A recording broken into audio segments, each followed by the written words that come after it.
Halo sahabat Fiksi Channel, semoga sahabat Fiksi Channel selalu sehat walafiat, barokah rezeki dan hidupnya, amin. Pada kesempatan kali ini Fiksi Channel akan melanjutkan serial Darah Pendekar Jilid 3 dengan judul Memburu Iblis karya Sriwijono. Oke, tanpa berlama-lama lagi kita langsung pada ceritanya. Sedot.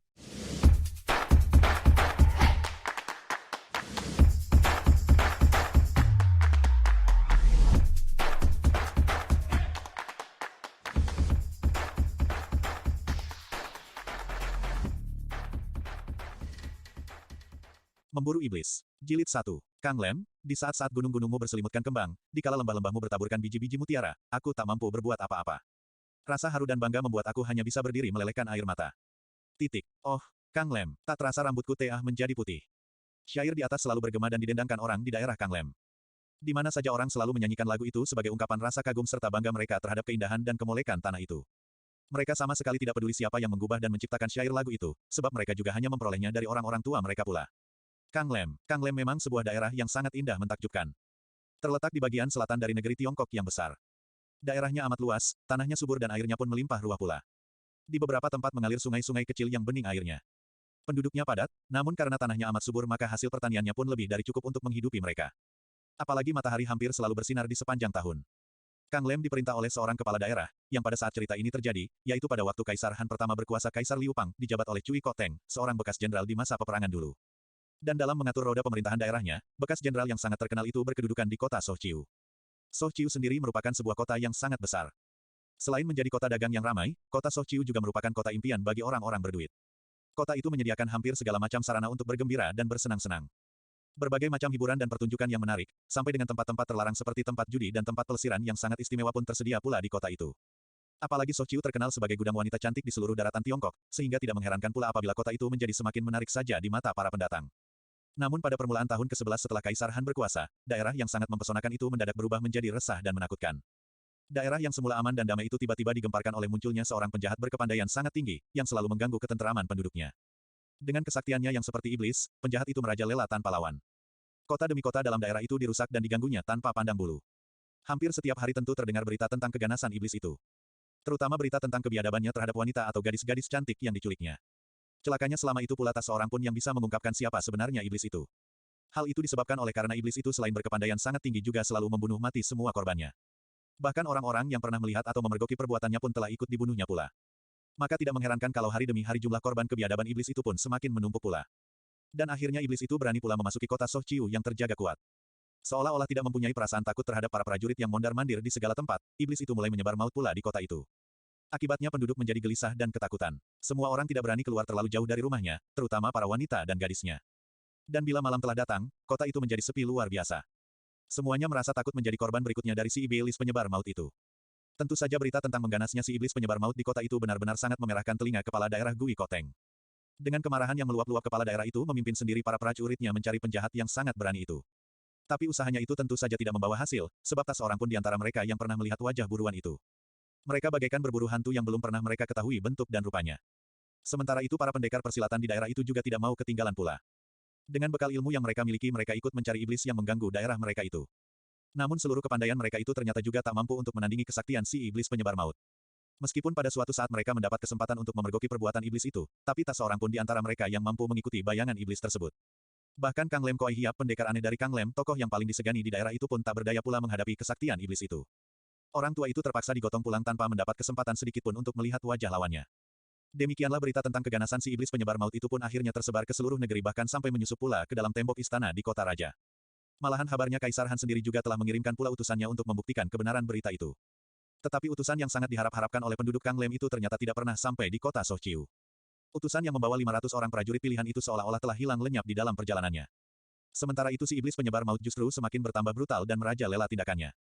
Bagaikan sesosok hantu yang tak pernah dapat dilihat oleh siapapun juga, iblis itu selalu gentayangan setiap malam mencari korbannya. Dan korban kebiadabannya sudah tidak dapat dihitung lagi, sehingga kota Sohchiu dan sekitarnya benar-benar telah berubah menjadi neraka yang mengerikan bagi para penghuninya. Akibatnya hampir separuh dari penduduknya, terutama para wanitanya, terpaksa mengungsi ke tempat lain dan kota Sohchiu yang indah itu akhirnya menjadi sepi. Keadaan itu sungguh sangat memprihatinkan dan sekaligus juga membuat penasaran hati Gui Koteng. Tapi apalah dayanya, segala macam cara juga telah dia tempuh. Namun nyatanya ribuan orang prajuritnya itu juga tidak berdaya menangkap iblis itu. Rasanya memang lebih mudah bagi para prajuritnya itu untuk menghadapi ribuan musuh di medan laga daripada harus melawan sesosok hantu yang tidak keruan rupa, bentuk dan tempat tinggalnya itu. Begitulah, tampaknya keadaan itu akan terus berlarut-larut, tanpa sebuah kekuatan pun yang mampu mencegah si iblis penyebar maut melakukan aksinya. Sampai beberapa waktu kemudian, kira-kira pada pertengahan tahun ke-11 itu pula, tiba-tiba dunia persilatan digemparkan oleh sebuah seruan atau ajakan yang ditujukan kepada para pendekar persilatan untuk bersama-sama memburu si iblis penyebar maut dan membinasakannya. Dan seruan atau ajakan tersebut disampaikan secara beranting, dari mulut ke mulut, tanpa seorang pun yang mengetahui dari mana asal mula dari ajakan atau seruan itu. Namun yang pasti, pada saat yang telah ditentukan, kota Sochiu tiba-tiba dibanjiri oleh tokoh-tokoh persilatan dari segala penjuru daratan Tiongkok. Mereka itu datang untuk memburu dan membinasakan si iblis penyebar maut yang telah menggegerkan negeri mereka itu. Dan dari sinilah cerita ini bermula. Matahari telah jauh menukik ke arah barat. Senja telah menyelimuti kota Sochiu dan sekitarnya. Dan sisa-sisa sinar matahari yang kuning kemasan itu masih menjamah padang rumput di kaki bukit, sehingga hamparan rumput itu laksana beludru yang terhampar di kaki langit. Indahnya bukan main, namun semua keindahan itu terasa dingin dan mengejutkan hati. Suasana yang sepi dan lengang, di tempat yang begitu luas, remang-remang pula, benar-benar menimbulkan khayalan yang bukan-bukan. Apalagi bila teringat bahwa si iblis penyebar maut itu tentu telah bersiap-siap untuk keluar dari sarangnya. Maka sungguh amat mengherankan sekali apabila di saat seperti itu ternyata masih ada juga orang yang berani lewat di sana, perempuan pula lagi. Ketepak, ketipak, ketepak, ketipak. Dengan melenggut di atas punggung keledai, dua orang wanita tampak melintasi padang rumput itu ke arah Sochia. Yang seorang sudah tua, kira-kira berusia 40 tahun, berpakaian seperti pendeta, sementara yang lain masih muda belia dan mengenakan pakaian model terakhir. Mereka berjalan beriringan. Perempuan tua itu berada di depan dan gadis belia itu mengikuti di belakangnya. Meskipun cerita tentang iblis penyebar maut itu tidak menakutkan hati mereka, namun wajah perempuan tua itu tampak tegang dan pucat. Sungguh sangat berbeda dengan si gadis yang acuh dan santai. Gadis itu berusia sekitar 17-an tahun. Tubuhnya kecil ramping. Wajahnya sangat menarik, cerah dan penuh kedamaian. Matanya yang bening itu berbinar-binar mengawasi bintang-bintang yang mulai bermunculan di atas langit, sementara bibirnya yang merah tipis itu sesekali tampak merekah, mengagumi keindahan alam di sekitarnya. Tuilan, cepatlah, jangan bermalas-malas begitu. Kita sudah terlambat 2 hari. Jangan-jangan para pendekar itu sudah mendahului kita. Titik tanda seru petik 2. Perempuan berpakaian pendeta itu menoleh seraya berteriak. Gadis yang dipanggil dengan nama Tuilan itu menatap perempuan tua itu sekejap, mulutnya cemberut, lalu dengan sikap acuh matanya kembali menatap bintang-bintang di atas langit. Tuilan, Subo, kenapa Subo selalu terburu-buru saja? Lihat, suasana di sini demikian indahnya. Tuilan atau gadis cantik itu merajuk. Anak bandel, kau tahu apa maksud kita datang kemari ini, hei? Subo menyinggung perkara itu lagi. Apa sih sebenarnya hubungan orang itu dengan si iblis penyebar maut ini? Sungguh bodoh benar kau ini. Bukankah selama ini kita selalu mencari-cari bangsat itu? Nah, siapa tahu kalau bangsat itu juga si iblis penyebar maut ini pula. Bukankah keduanya memiliki ciri-ciri yang sama yaitu suka membunuh dan menculik wanita? Gadis cantik itu menghentikan keledainya. Dengan wajah merengut ia menatap perempuan tua itu. Setiap kali Subo tentu mencurigai orang, dan setiap kali pula Subo selalu kesalahan tangan membunuhnya. Lalu apa bedanya tindakan Subo ini dengan penjahat yang kita cari-cari itu? Perempuan tua itu menghentikan keledainya pula lalu berbalik dengan cepat. Apa katamu? Bentaknya keras. Subo, Ticu sudah bosan berkelana ke sana kemari mencari orang yang tidak tentu tempat tinggalnya. Dan Ticu juga sudah bosan melihat Subo selalu kesalahan tangan membunuh orang, hanya karena Subo mencurigainya sebagai penjahat yang sedang kita cari-cari itu.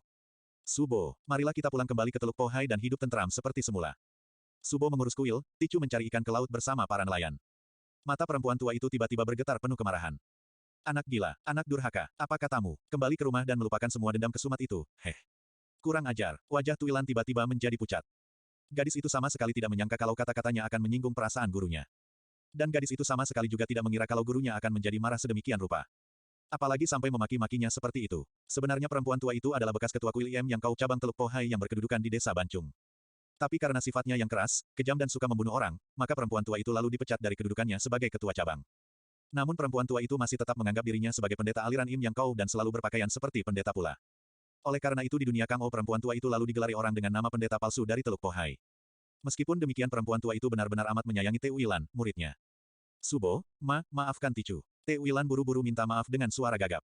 Melihat Tuilan gemetar di atas keledainya, perempuan tua itu lalu menghela napas panjang. Matanya yang berkilat-kilat marah tadi lalu meredup kembali. Dan wajah yang telah mulai berkeriput itu kelihatan menyesal karena telah membuat kaget hati muridnya.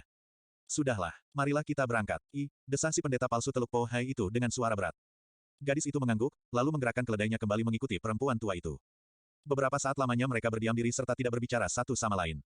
Sementara itu hari benar-benar telah menjadi gelap. Matahari mulai tenggelam di balik cakrawala. Tinggal suramnya sinar bintang yang kini menerangi padang rumput luas itu.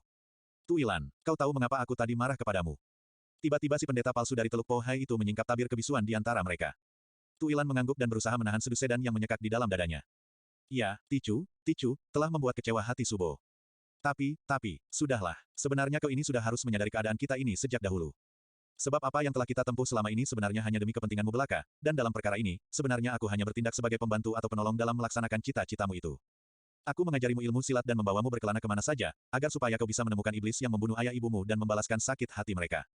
Tapi, mengapa sekarang kau tiba-tiba menjadi kendor dan mau mengurungkan niatmu itu? Maafkan Ticu, Subo. Te Uilan tak bisa menjawab. Dahulu kau kutemukan di tengah-tengah hutan, di dalam gendongan ibumu yang terluka parah. Sebelum mati ibumu sempat bercerita bahwa seorang penjahat yang belum pernah dikenalnya telah membunuh ayahmu, kemudian menculik ibumu yang sedang menggendong kau dandan. Menganiayanya hingga terluka parah. Ibumu lalu menyerahkan dirimu kepadaku, dan titip pesan agar kelak kau membalaskan dendam kesumat keluargamu ini. Diingatkan kembali pada sejarah hidupnya, Tuilan benar-benar tak kuasa membendung air matanya. Gadis itu menangis terseduh-seduh dan perempuan tua itu tersenyum di dalam hati. Dibiarkannya saja gadis itu mengingat dendam dan sakit hati keluarganya.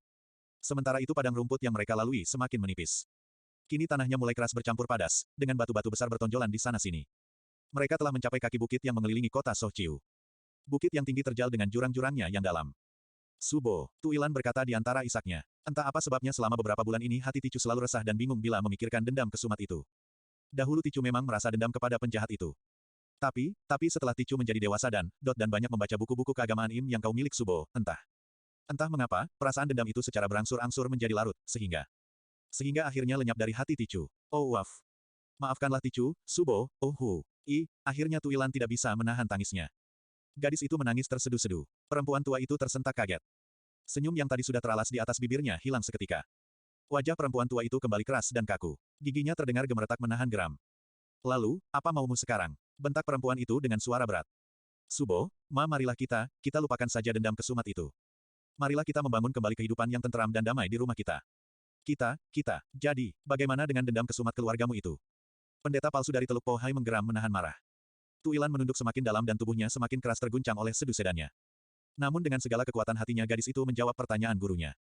Bibi Arya, kita serahkan saja semuanya itu kepada Tian. Karena dialah yang berhak mengatur seluruh kehidupan alam semesta ini. Kita tak perlu dan malah berdosa besar bila berani mencampurinya. Kewajiban kita justru menjaga dan melestarikan semua ciptaannya, dan bukan merusak atau memusnahkannya. Betapa marahnya perempuan tua itu kepada Tuilan.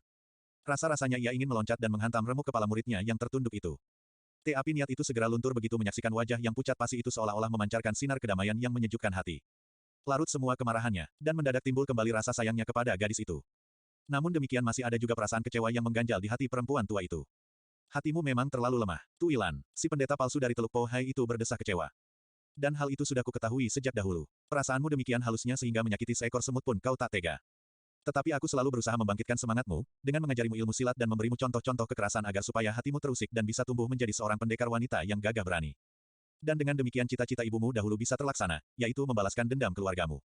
Tangis yang hampir mereda itu jebol kembali. Gadis itu merasa sangat berdosa karena telah mengecewakan harapan gurunya, dan juga harapan mendiang orang tuanya. Tapi entahlah, Subo benar-benar tidak tahu apa yang telah terjadi pada diri Ticu. Ticu selalu tidak tahan melihat kekerasan berlangsung di depan mata Ticu. Oh. Titik-titik tanda seru petik 2. Tuilep merintih dan terisak-isak. Pendeta palsu dari Teluk Po Hai itu menghela napas panjang. Baiklah, kau jangan menangis lagi. Kalau engkau tak kuasa melakukannya, biarlah aku saja yang mewakilimu membalaskan dendam itu. Subo, Ate Uilan menjerit dengan air mata bercucuran. Sudahlah, kau jangan cengeng begitu, malu aku melihatnya. Lihat, kita harus mendaki bukit terjal dengan keledai kita. Berhati-hatilah, kita telah mendekati kota Sohchiu. Siapa tahu si iblis penyebar maut itu bersembunyi di bukit ini. Pendeta palsu dari Teluk Po Hai itu memberi peringatan lalu mengeprak keledainya menaiki jalan setapak yang membubung ke atas bukit. Binatang kecil itu mengerahkan seluruh kekuatannya. Dibawanya beban yang sangat berat itu ke atas bukit. Keempat buah kakinya yang pendek namun sangat kokoh itu menjejaki tanah berpadas dengan kuatnya. Peluh tampak mengucur membasahi bulu-bulunya yang panjang dan tebal. Dan keledai itu melaju terus menaiki jalan yang terjal itu. Pendeta palsu dari Teluk Po Hai itu tersenyum di dalam hati. Itulah sebabnya dia memilih keledai daripada kuda.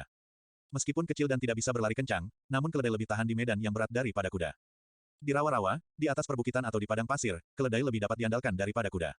Tapi begitu menoleh ke arah Tuilan, senyum di bibir perempuan tua itu segera hilang.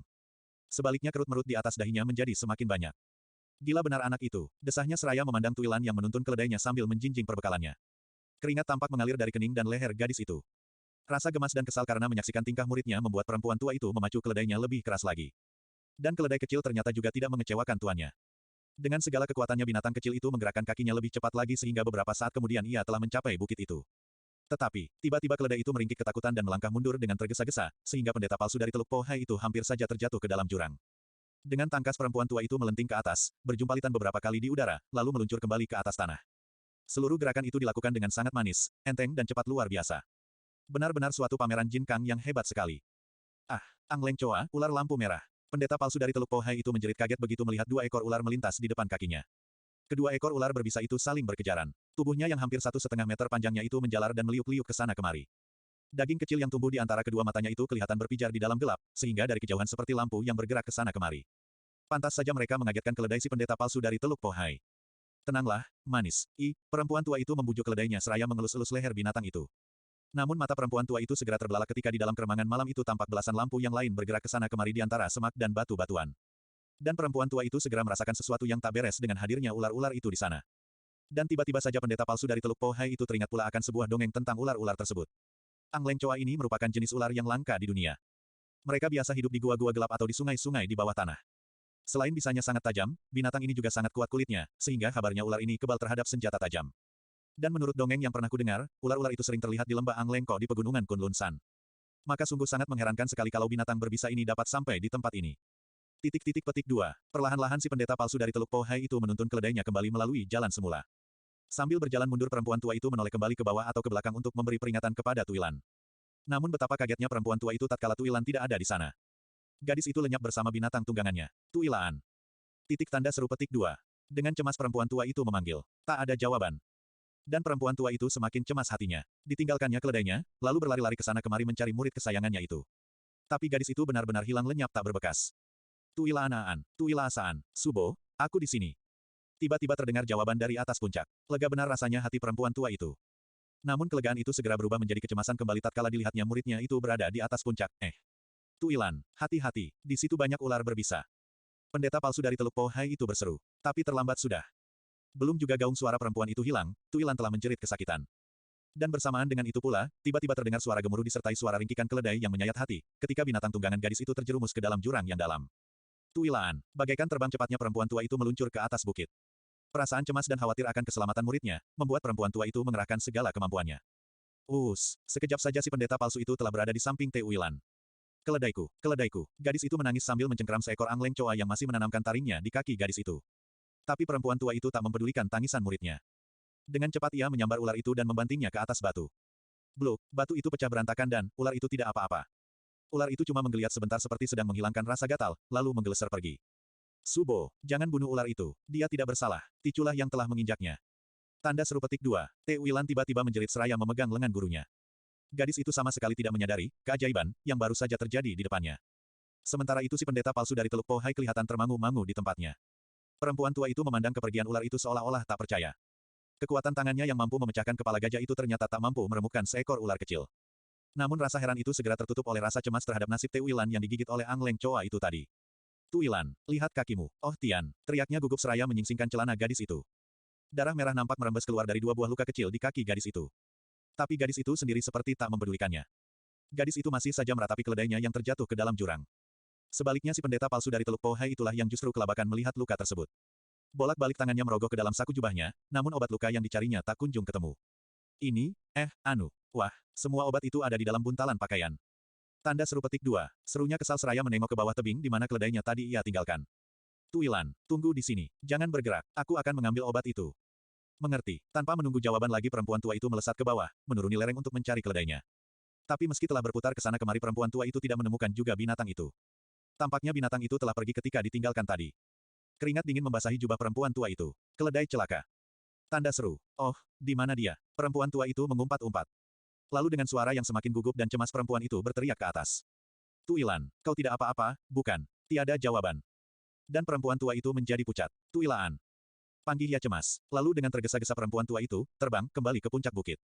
Sementara itu tanpa mempedulikan gigitan ular di kakinya, Tuilan merayap turun ke dalam jurang untuk menengok keledainya. Dengan jinkang dan iwikangnya yang cukup tinggi gadis itu menuruni tebing terjal yang sangat dalam itu. Berkali-kali kakinya hampir terpeleset ketika menginjak batu berlumut yang licin. Tuilan, di atas bukit gurunya memanggil-manggil namanya. Tapi Tuilan tidak mengacuhkan panggilan itu. Gadis itu lebih memikirkan keledainya yang mengalami kecelakaan itu daripada yang lain. Sementara itu malam semakin gelap, dan bulan yang cuma sesisir itu ternyata tak mampu melemparkan sinarnya yang suram ke dalam jurang, apalagi ke dasarnya. Oleh karena itu seperti orang buta Tuilan merayap perlahan, dari batu ke batu, dengan hanya mengandalkan perasaannya saja. Sesekali gadis itu berhenti sejenak untuk melihat-lihat atau mendengarkan keadaan di sekitarnya.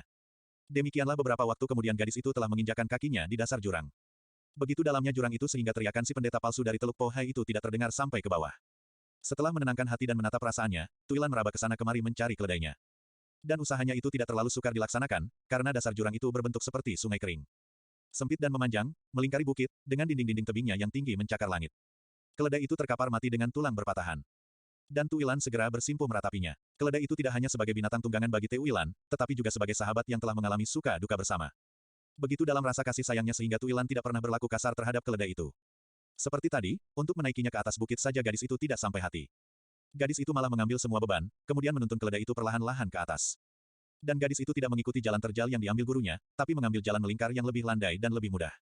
Namun takdir tampaknya telah memisahkan mereka. Tuilan lalu mengeluarkan sebatang lilin dan menyalakannya. Bau busuk tiba-tiba menyentuh hidungnya. Ah, cepat benar membusuknya. Gadis itu bergumam kaget seraya memandangi bangkai keledainya. Tapi dengan cepat pula bau itu menghilang. Tuilan lalu mendekatkan hidungnya. Serunya pula ketika hidungnya mendadak mencium bau wangi yang sangat keras. Otomatis Tuilan meloncat mundur. Perasaannya segera menjadi curiga dan berdebar-debar. Ada sesuatu yang aneh dirasakannya. Maka lilin itu lalu diangkatnya tinggi-tinggi. Ditatapnya kepekatan malam yang melingkupi tempat itu, dan tiba-tiba saja jantungnya seperti berhenti berdenyut, sehingga lilin itu hampir saja terjatuh dari tangannya. Hantu. Gadis itu menjerit. Setombak jauhnya dari bangkai keledai itu, Tuilan melihat seorang laki-laki tua berbaring di atas batu besar. Lelaki itu mempunyai kulit yang amat pucat seperti mayat, sementara kulit mukanya tampak kaku seperti topeng dari kayu. Tubuhnya tidak begitu tinggi dan sangat kurus kering, sehingga sepintas lalu benar-benar seperti mayat atau hantu.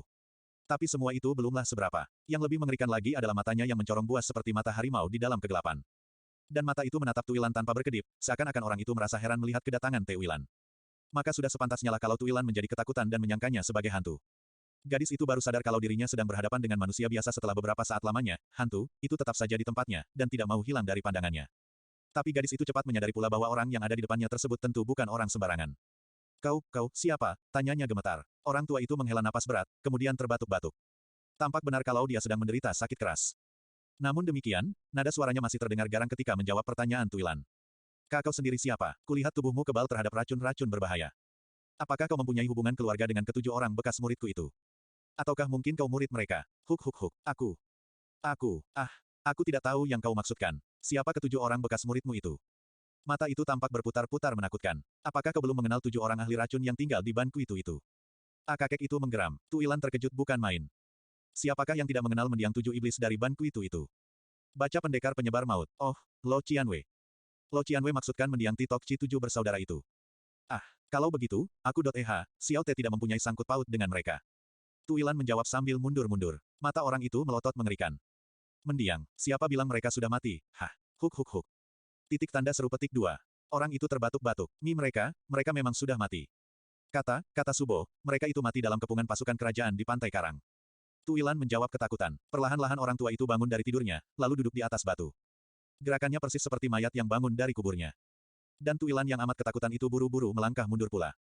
Tapi, mayat itu tiba-tiba menggerakkan tangannya dan Entah bagaimana caranya, tiba-tiba gadis itu merasa lemas seluruh badannya.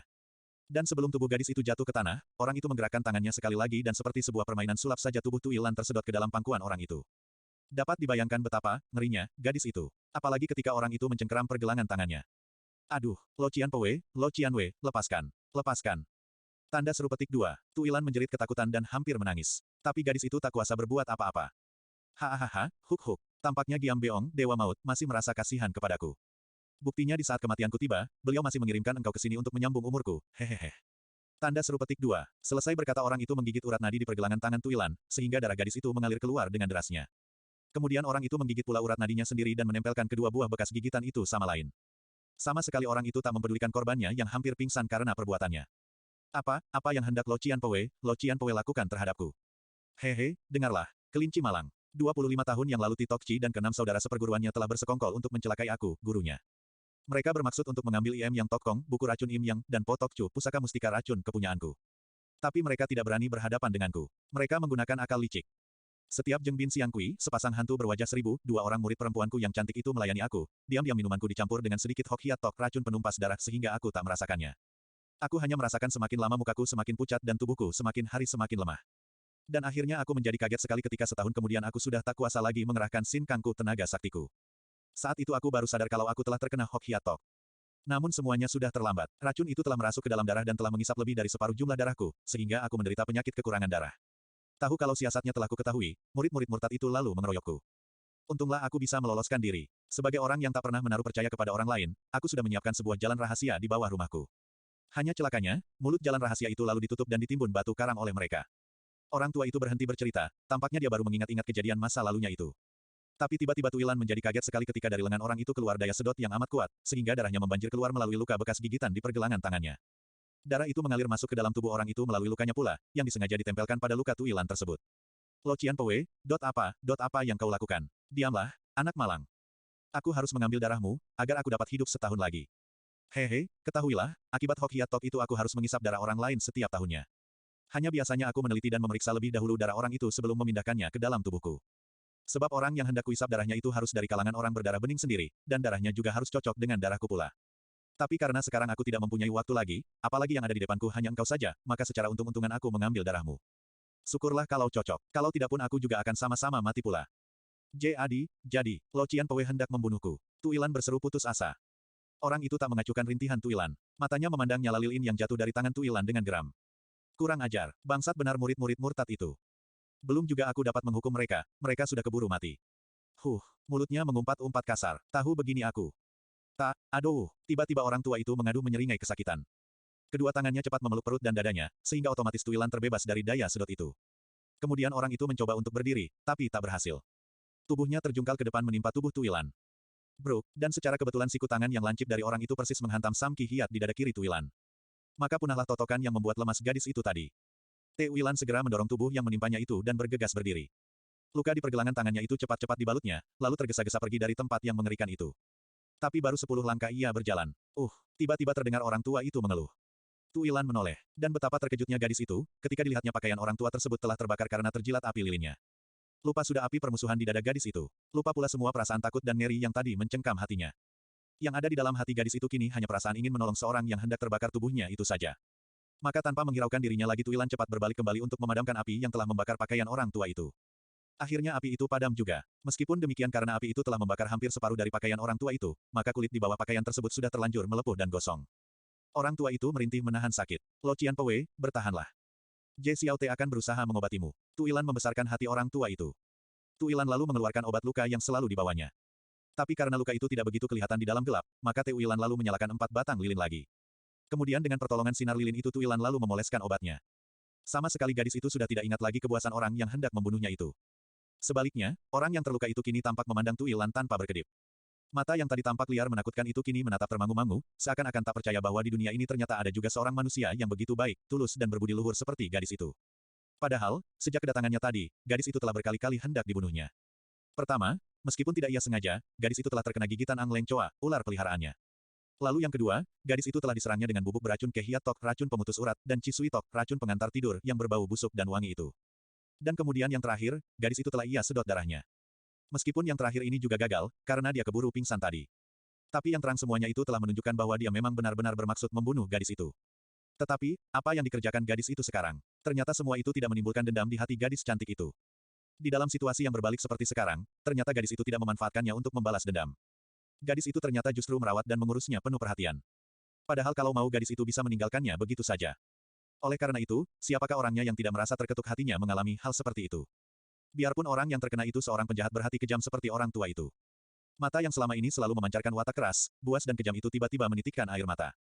Di saat-saat terakhir hidupnya orang itu ternyata memperoleh sinar terang yang mampu membuka pintu batinnya. Anak baik, kau tak perlu bersusah payah mengobati aku lagi.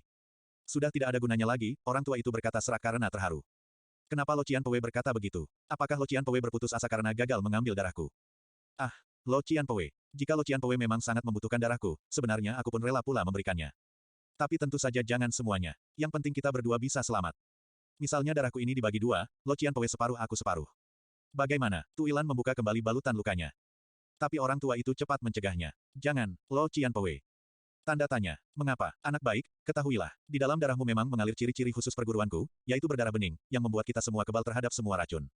Tapi sayang darahmu itu ternyata tidak cocok bila bercampur dengan darahku, sehingga seperti yang telah kau lihat tadi, aku menjadi pingsan karenanya. Malahan percampuran itu justru mempercepat saat kematianku. Oleh karena itu sebelum mati aku akan meninggalkan pesan kepadamu. Lo Qianpei, sudahlah, jangan banyak bicara lagi. Waktuku tinggal beberapa saat saja. Dengarlah, orang tua itu memotong perkataan Tuilan. Kemudian sambil mengeluarkan sebuah buku kumal dari kantong celananya, orang tua itu melanjutkan, inilah buku Im Yang Tok Kong itu. Untunglah dia tidak termakan api tadi. Sekarang kau terimalah buku ini. Kuwariskan dia kepadamu. Rawatlah baik-baik. Jangan sampai terlihat orang lain, karena buku ini banyak yang mengincarnya. Lo Qianpei, dan mustika ini juga kuwariskan kepadamu. Orang tua itu meneruskan. Kemudian orang itu menggigit benjolan daging yang tumbuh di tengah-tengah telapak tangannya, dan dikeluarkannya sebutir mutiara putih yang berlepotan darah dari dalamnya. Mustika ini sengaja kutanam di dalam daging agar tidak dapat terlepas dari tanganku. Mustika ini dinamakan orang Po Tok Chu. Khasiatnya bisa menawarkan segala macam racun. Betapapun hebatnya sebuah racun, dia akan segera tawar bila tersentuh mutiara ini. Kalau mustika itu bisa menawarkan racun, mengapa Lo Qianpei masih juga terkena Hok Hiatok? Sela Tuilan, orang tua itu menghela napas. Aku belum memilikinya ketika murid-muridku itu meracuni aku. Dan ketika pusaka ini berada di tanganku, hati dan jantungku sudah terlanjur rusak oleh Hok Hiatok. Tapi, Lo Qianpei tadi bilang bahwa orang-orang dari kalangan berdarah bening itu kebal terhadap racun. Ya, tapi tidak semuanya. Kita tetap tidak akan tahan melawan racun, sejenis Hok Hiatok. Orang itu menerangkan seraya memberikan mustika yang dipegangnya itu kepada Tuilan. Tuilan menerima mutiara itu dan memasukkannya ke dalam saku. Hati-hati, jangan sampai hilang. Dan, sepeninggalku nanti kalau ada seorang kakek berambut hitam legam datang, kau beritahukan saja kalau aku sudah mati, niscaya dia takkan mengganggumu. Kakek berambut hitam, siapakah dia? Bangsat itu adalah guruku. Orang yang mau mati itu menggeram penuh dendam. Tuilan tercengang. Sungguh aneh benar orang-orang yang ia hadapi kali ini. Guru mendiang iblis-iblis Ban Kuitu ini ternyata masih mempunyai guru. Dan seperti halnya iblis-iblis Ban Kuitu itu pula, sang guru ini ternyata juga bermusuhan dengan gurunya. Betapa anehnya perguruan mereka. Orang tua itu meringis kecut. Kau jangan heran, guruku itu memang tidak layak untuk dihormati. Meskipun sudah tua bangka dia suka main perempuan. Sampai istriku, istri muridnya sendiri dilahapnya pula tanpa malu. Gila tidak itu? Tuilan berdesah dengan pipi merah padam. Tapi tiba-tiba gadis itu tersentak kaget. Guru orang tua ini mahir menggunakan racun, berkepandaian tinggi dan senang main perempuan pula. Mungkinkah guru orang tua ini adalah si iblis penyebar maut itu? Tuilan mencengkeram lengan orang. Tapi betapa terkejutnya dia tatkala dilihatnya orang itu sudah mulai tersengal-sengal pernapasannya. Lo Qianpei. Lo Qianpei, tunggu. Apakah guru Lo Qianpei itu bergelar si iblis penyebar maut? Teriaknya keras sambil mengguncang-guncang lengan orang tua itu. Orang tua yang sudah mau mati itu berusaha membuka matanya, namun tak berhasil. Tampaknya urat-uratnya sudah mulai kaku. Apakah katamu Aku TTT tidak, mendengarmu. Gumamnya tak jelas. Apakah guru Lo Qianpei itu bergelar si iblis penyebar maut? Tanda tanya petik 2. Tuilan berteriak sekali lagi. Apa? Dia? Dia. Titik. Selamat tinggal. Orang tua itu mencoba bertahan, tapi gagal. Kepalanya tersentak kemudian terkulai di atas bahunya. Lo Qianpei. Gadis itu menghela napas panjang. Orang tua itu telah pergi, dan keberangkatannya tadi tampaknya telah dilakukannya dengan penuh keikhlasan dan kedamaian hati. Dan gadis itu juga merasa bangga pula, karena kedamaian itu tampaknya berasal atau bersumber dari dirinya. Inilah yang tidak disadari oleh Subo atau orang-orang lain di dunia ini. Ketentraman dan kedamaian dunia itu sebetulnya terletak di dalam diri pribadi masing-masing orang. Apabila orang itu dengan tulus ikhlas dan penuh kasih sayang mau berjalan di atas rel kebenaran, niscaya hidupnya akan selalu damai, tentram dan sejahtera. Apa yang kualami ini tadi merupakan bukti yang tak dapat dibantah lagi. Betapapun buas dan kejamnya guru Titok Chi ini, tapi dia tetap seorang manusia juga. Dia bukan hewan atau binatang yang tak punya budi dan pikiran.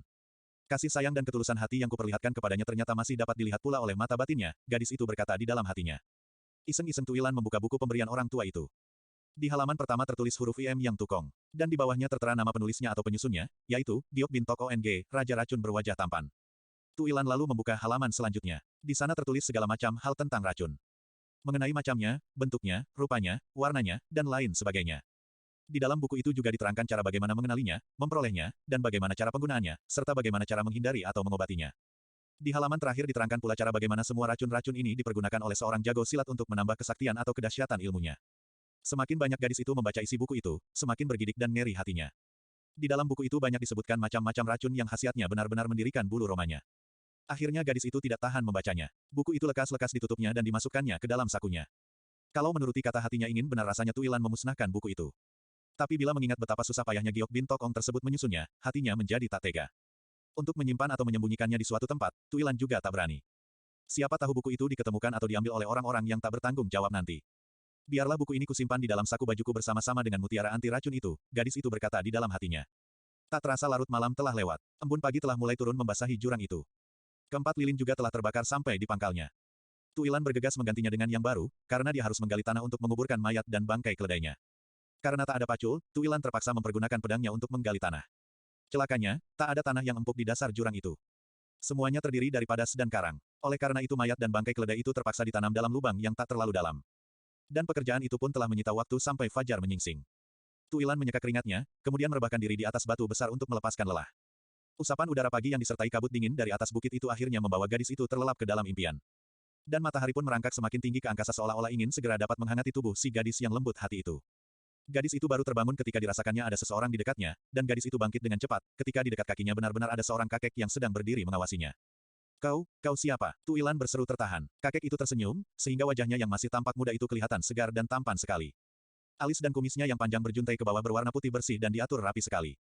Sementara rambut di kepalanya, biarpun tidak lebat lagi, tapi masih berwarna hitam legam dan digelung ke atas seperti anak muda. Matanya sangat tajam dan kocak, sedang punggungnya sudah sedikit bongkok karena umurnya. Namun demikian, pakaiannya sungguh amat bagus dan rapi bukan main. Jangan takut, anak manis. Lohu, aku si orang tua, bukan orang jahat. Lohu tidak sengaja melihatmu tidur di sini. Lohu kesini untuk menjumpai seseorang. Hai. Petik 2. Kakek tampan itu tertawa terkekeh-kekeh dengan suara yang mendirikan bulu roma.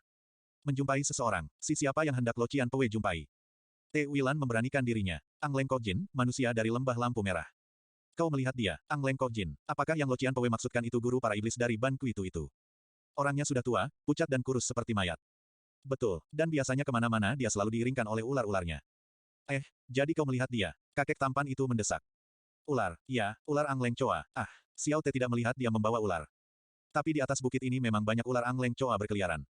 Xiao Te, hei, lekas katakan, di mana orang itu? Kakek tampan itu berseru tak sabar.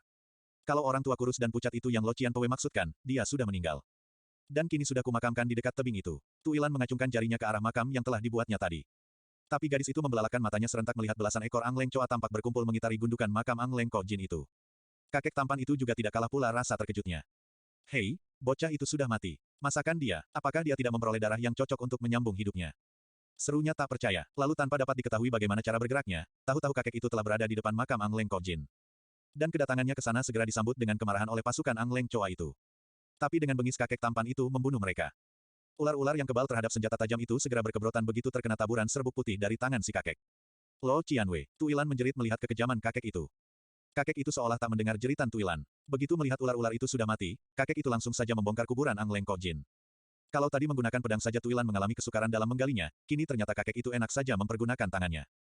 Tapi perbuatan kakek itu tentu saja sangat mengejutkan Tuilan. Lo Qianwei, mengapa Lo Qian Pei tega membongkar makam orang? Hei, siapakah yang membongkar makam orang? Katamu orang yang tertanam di dalam ini adalah Ang Leng Kok Jin.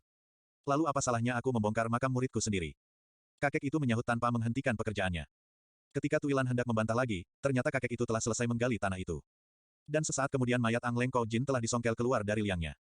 Kemudian dengan penuh kewaspadaan dan kecurigaan, kakek itu berputar-putar menyelidiki mayat muridnya itu. Sekejap pun kakek itu tak berani terlalu dekat, apalagi sampai menyentuh mayat tersebut. Baru beberapa waktu kemudian kakek itu dengan sebatang ranting pendek berani menyingkap dan membalikkan tubuh mayat itu. Namun tiba-tiba, dookor, mayat itu meledak dengan dahsyatnya dan hancur bertaburan ke segala penjuru. Kakek tampan yang hanya selangkah dari mayat itu ikut terpental tinggi ke udara, kemudian jatuh berdebam kembali ke atas tanah. Namun anehnya, sekejap kemudian kakek itu telah bangkit pula kembali seperti tak pernah terjadi apa-apa. Padahal bagian depan bajunya tampak hancur tercabik-cabik akibat ledakan itu.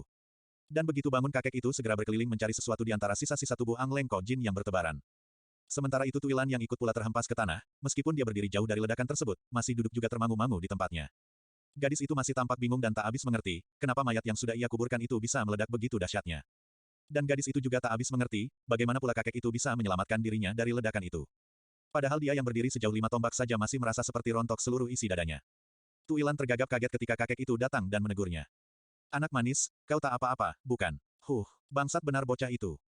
Sudah mati pun dia masih juga memasang perangkap. Untunglah sejak dulu aku sudah mengenal sifat-sifatnya. Coba kalau tidak, badanku bisa tercerai-berai pula tadi. Memasang perangkap. Masakan murid Lo Qianwei berani memasang perangkap untuk mencelakakan gurunya? Tuilan bertanya semakin bingung menghadapi persoalan itu. Kenapa tak berani? Sejak kecil pun dia sudah berani melawan aku. Malahan semenjak kematian istrinya, dia selalu menentang aku di tempat ini. Kedatanganku kemari sebenarnya juga untuk mengadu ilmu dengannya, kakek itu memberi keterangan. Mengadu ilmu, kalian guru dan murid, berkelahi sendiri. Lalu apa penyebabnya? Tuilan yang sejak kecil selalu terdidik dengan baik itu semakin pusing mendengar kata-kata kakek itu. Jilid 2. Hahaha. Tentu saja banyak penyebabnya, anak manis. Dan salah satu di antaranya adalah masalah perempuan, hihihi. Tanda seru petik 2. Kakek itu menjawab tanpa malu-malu. Matanya semakin kocak dan nakal memandang Tuilan, seakan-akan masalah perempuan antara ia dan muridnya itu bukan suatu hal yang memalukan baginya. Justru Tuilan yang masih ingusan itulah yang menjadi malu mendengarnya. Gadis itu menjadi merah padam mukanya. Sementara di dalam hatinya gadis itu tak habis pikir, bagaimana di dunia ini ada seorang yang bejat moralnya seperti kakek itu padahal kalau dilihat keadaan tubuhnya, meskipun pintar bersolek, kakek itu tentu lebih dari 80 tahun umurnya. Tapi gaya dan sikapnya sungguh amat genit seperti bujang sedang birahi. Oleh sebab itu terasa berkurang juga rasa hormat Tuilan kepada kakek itu. Kalau begitu benar juga perkataan Ang Leng Kok Jin tadi. Jadi Lo Qianwei dulu pernah mengganggu istri Ang Leng Kok Jin. Benarkah? Tapi kakek itu tiba-tiba memelototkan matanya. Siapa bilang aku mengganggu istrinya? Kurang ajar. Justru bocah gila itulah yang menyuruh istrinya untuk menggodaku. Mereka bersekongkol untuk mencuri Im Yang Tok Kong dan Po Tok Chu milikku. Tanda seru petik 2. Serunya berapi-api. Apa? Ang Leng Kok Jin menyuruh istrinya sendiri untuk menggoda. Mencuri pusaka milik Lo Xianwei. Jadi, Tu Ilan tak mampu melanjutkan kata-katanya. Gadis itu benar-benar pusing memikirkan urusan orang yang selain amat memalukan juga sangat ruwet itu. Sungguh amat sulit bagi gadis itu untuk menentukan siapa yang telah berbohong kepadanya dalam hal ini. Ternyata kakek itu merasakan pula keraguan-raguan Tu Ilan terhadapnya. Maka dengan geram dan penasaran ia berkata, kau tak percaya kepadaku. Kau lebih mempercayai Ang Leng Kok Jin daripada gurunya, si Giok Bin Tok Ong ini. Tanda tanya petik 2. Kini giliran Tu Ilan yang sangat kaget mendengar nama kakek itu. Giok Bin Tok Ong adalah nama yang tertera di dalam buku Im Yang Tok Kong. Benarkah kakek yang genit dan tampak kurang ajar ini si Giok Bin Tok Ong, penyusun Im Yang Tok Kong itu? Ataukah kakek ini hanya membual dan mengaku-aku saja untuk menakut-nakutinya? Tiba-tiba Tu Ilan teringat akan kecurigaannya kepada orang tua itu. Tadi malam dia telah mencoba bertanya kepada Ang Leng Kok Jin, sebelum orang tua itu menghembuskan napasnya yang penghabisan. Tapi Ang Leng Kok Jin tidak sempat memberi jawaban. Kini dia ingin bertanya langsung kepada kakek itu. Lo Qianwei. Tanda tanya. Apakah Lo Qianwei ini, si penyebar maut yang sangat terkenal itu? Tanyanya hati-hati. Gadis itu sengaja membuang kata-kata, iblis, di depan sebutan itu, agar supaya kakek tersebut tidak tersinggung dan menjadi marah karenanya. Tapi kakek genit itu ternyata masih tetap marah juga. Kurang ajar, kau bocah kemarin sore berani menghina aku, ya. Kau persamakan aku dengan pencuri kampungan macam si iblis penyebar maut itu, Bangsat, tak disangka-sangka kakek itu mengumpat-umpat kasar dan sama sekali tak peduli kalau yang ia hadapi itu seorang gadis. Tu Ilan sangat tersinggung dan merah pada mukanya. Apalagi melihat kakek itu meludah seenaknya di depannya sampai-sampai airnya memercik mengenai sepatunya. Namun kemarahan itu terpaksa dipendamnya di dalam hati, karena ia menyadari kelemahannya di hadapan kakek sakti itu. Kakek itu hendak mengumpat lagi namun dari atas tebing tiba-tiba terdengar suara orang memanggil. Suara wanita, Tu Ilan. Suara itu bergema di dalam jurang. Itu suara suboku. Tu Ilan berseru kaget. Siapakah subomu itu? Kakek itu memotong dengan suara geram. Suboku biasa disebut orang dengan gelar. Si pendeta palsu dari Teluk Po Hai. Tu Ilan yang sedang merasa kesal itu menjawab ketus, membanggakan nama gurunya. Apa, dia bekas pendeta Im Yang Kau di desa Bancung di Teluk Po Hai? Tanda tanya petik 2. Kakek yang sangat memandang remeh si iblis penyebar maut itu tiba-tiba berseru dan membelalakkan matanya. Ya, mendadak kakek itu menjadi pucat dan tampak ketakutan. Sikapnya sungguh bertolak belakang dengan kegarangannya tadi. Wah, kalau yang satu ini, lebih baik aku pergi saja. Gumamnya dengan suara gemetar, lalu melesat pergi dengan tergesa-gesa. Sekejap saja bayangannya telah hilang dari pandangan Tu Ilan. Tentu saja Tu Ilan melongo keheranan. Gadis itu tak tahu apa yang menyebabkan Giok Bin Tok Ong yang lihai itu menjadi ketakutan mendengar nama gurunya. Mungkinkah kepandaian gurunya itu lebih tinggi daripada Giok Bin Tok Ong? Tu Ilan, Subo, Ticu di sini, gadis itu berteriak pula menjawab panggilan gurunya. Gadis itu memandang ke atas tebing. Dilihatnya gurunya merayap turun dengan cepatnya. Dan sebentar kemudian perempuan tua itu telah memeluk dirinya sambil menangis lega. Anak nakal, kemana saja kau semalaman tadi? Habis sudah harapanku untuk bisa bertemu lagi denganmu. Kukira kau telah berjumpa dengan iblis itu. Oh, perempuan tua itu berkata tersendat-sendat. Diam-diam Tu Ilan juga meneteskan air mata. Baru kali ini ia melihat gurunya yang terkenal keras dan kejam itu menangis mengkhawatirkan dirinya. Hampir-hampir ia tak percaya melihatnya. Subo. Tanda seru. Ticu sehat-sehat saja. Ticu tidak sampai hati membiarkan keledai itu jatuh ke jurang. Ticu terpaksa turun melihatnya. Subo. Maafkanlah Ticu, akhirnya perempuan tua itu sadar kembali akan keadaannya. Sambil menyeka sisa-sisa air matanya, perempuan tua itu menghela napas panjang. Lalu, di mana keledai itu? Tanyanya perlahan. Dia sudah kukuburkan di sana. Tu Ilan menjawab perlahan pula seraya menundukkan kepalanya. Lalu bagaimana dengan gigitan ular di kakimu itu? Seperti yang Subo lihat sekarang, Ticu tidak apa-apa. Racun ular itu tak berpengaruh apa-apa terhadap tubuh Tayacu. Tanda seru petik 2. Tu Ilan menjawab tegas. Heran, sungguh mengherankan sekali. Memang sejak kecil keadaan tubuhmu sangat berbeda sekali dengan anak-anak yang lain, tapi aku tak menyangka kalau tubuhmu kebal terhadap racun. Padahal ular itu adalah sejenis ular yang amat berbahaya sekali. Aku pun takkan tahan bila terkena gigitannya. Kedua orang guru dan murid itu lalu berdiam diri. Masing-masing sibuk dengan pikiran mereka sendiri. Tapi perempuan tua itu terkejut bukan main ketika melihat bekas ledakan dan sisa-sisa tulang manusia berserakan di dekat tebing. Apa yang telah terjadi di sini? Perempuan tua itu bertanya dengan mata melotot. Tu Ilan terpaksa menceritakan semuanya. Tak satu pun yang terlewatkan kecuali tentang buku dan mustika pemberian Ang Leng Kok Jin itu. Tu Ilan ingin menepati janjinya untuk tidak memperlihatkan benda-benda itu kepada orang lain, biarpun kepada gurunya sekalipun. Kepada gurunya, Tu Ilan juga menuturkan kecurigaannya terhadap Giok Bin Tok Ong yang ketakutan mendengar nama gurunya itu. Giok Bin Tok Ong, dia mengaku sebagai kakek guru para iblis ternama dari Ban Kui itu. Yang benar saja. Berapa kira-kira umurnya sekarang? Tanda tanya petik 2. Entahlah, Subo, kakek itu masih suka berdandan dan mematut-matut dirinya sehingga masih kelihatan muda. Tapi kalau melihat kumis dan jenggotnya yang putih, serta punggungnya yang sudah membungkuk, dia tentu berusia lebih dari 70 atau 80 tahun. 80 tahunan. Ah, kalau begitu pengakuannya itu mungkin benar juga. Mendiang Titokchi itu kira-kira berumur 45 tahun. Jikalau Ang Leng Kojin itu berusia 60-an tahun, maka kira-kira memang wajar kalau Giok Bin Tokong berusia 80-an tahun. Di kalangan mereka memang sudah biasa mengambil murid selagi masih muda. Tapi, mengapa Giok Bin Tokong itu takut kepadaku? Rasa-rasanya aku belum pernah mengenalnya. Mendengar namanya pun baru sekali ini. Lain halnya dengan cucu-cucu muridnya yang sangat terkenal itu. Pendeta palsu dari Teluk Po Hai itu berpikir keras. Subo, kemana saja Subo mencari Ticu tadi malam? Kenapa Subo baru menuruni jurang ini sekarang? Anak nakal, Subomu mengira kau diculik si iblis penyebar maut itu, sehingga Subomu terpaksa mencari kau di kota Sohchiu dan sekitarnya. Dan ketika Subomu sudah hampir putus asa, barulah Subomu teringat akan jurang yang dalam. Demikianlah, kedua wanita itu mendaki tebing jurang itu kembali. Berkali-kali si pendeta palsu dari Teluk Po Hai itu harus membantu muridnya agar mereka dapat segera berada di atas jurang kembali. Tadi malam aku telah menemui Kang Lem Koi Hiap yang belum sembuh dari luka-lukanya di kota Sohchiu. Subomu terpaksa menjumpai dia dan para pendekar yang berkumpul di rumahnya untuk meminta pertolongan mereka mencarikan kau. Perempuan tua itu berkata kepada Tuilan setelah mereka berada di atas jurang kembali. Apakah sudah banyak pendekar yang berkumpul di sana, Subo? Ah, bukan main banyaknya. Itu saja belum termasuk dengan para pendekar yang berkeliaran di dalam kota. Dan juga belum termasuk para pendekar sakti yang datang secara diam-diam, karena mereka ingin bergerak sendiri-sendiri. Ah, kalau begitu sungguh kasihan sekali si iblis penyebar maut itu, bibir Tuilan bergumam tanpa terasa. Apa, Tuilan, kau bilang apa? Pendeta palsu dari Teluk Po Hai tiba-tiba membentak Tuilan. Matanya mendelik menahan kesal dan marah. Gadis itu cepat menundukkan mukanya dengan ketakutan. Bibirnya yang mungil itu sampai gemetaran ketika menjawab, maaf Subo. Ticu tidak sadar Mi mengatakannya. Ticu. Ticu, anak cengeng. Lalu, apa maksudmu berkata demikian itu? Jawab, perempuan tua itu menghardik lagi semakin marah. Tuilan menatap gurunya dengan wajah pucat dan hampir menangis. Air matanya mulai berlinang-linang. Ticu tidak bermaksud apa-apa. Sungguh, entah apa sebabnya. Tiba-tiba saja Ticu teringat akan ujar atau kata-kata para arif bijaksana zaman dulu. Yang mengatakan bahwa, di 4 penjuru lautan itu semua manusia bersaudara. Dana dan bayi manusia yang dilahirkan di dunia itu. Semua putih bersih, tiada cacat celanya tanpa noda dan dosa. Kalau toh akhirnya setelah bayi itu menjadi dewasa, masing-masing mempunyai warna hati dan warna kehidupan yang berbeda, hal itu. Hal itu bukan salah mereka. Mereka terdidik dan terpengaruh oleh lingkungan dan keadaan di sekitar mereka. Begitu pula halnya dengan si iblis penyebar maut itu. Tentu ada alasannya, kenapa dia sampai berbuat demikian. Sebab dia pun juga seorang manusia pula seperti kita.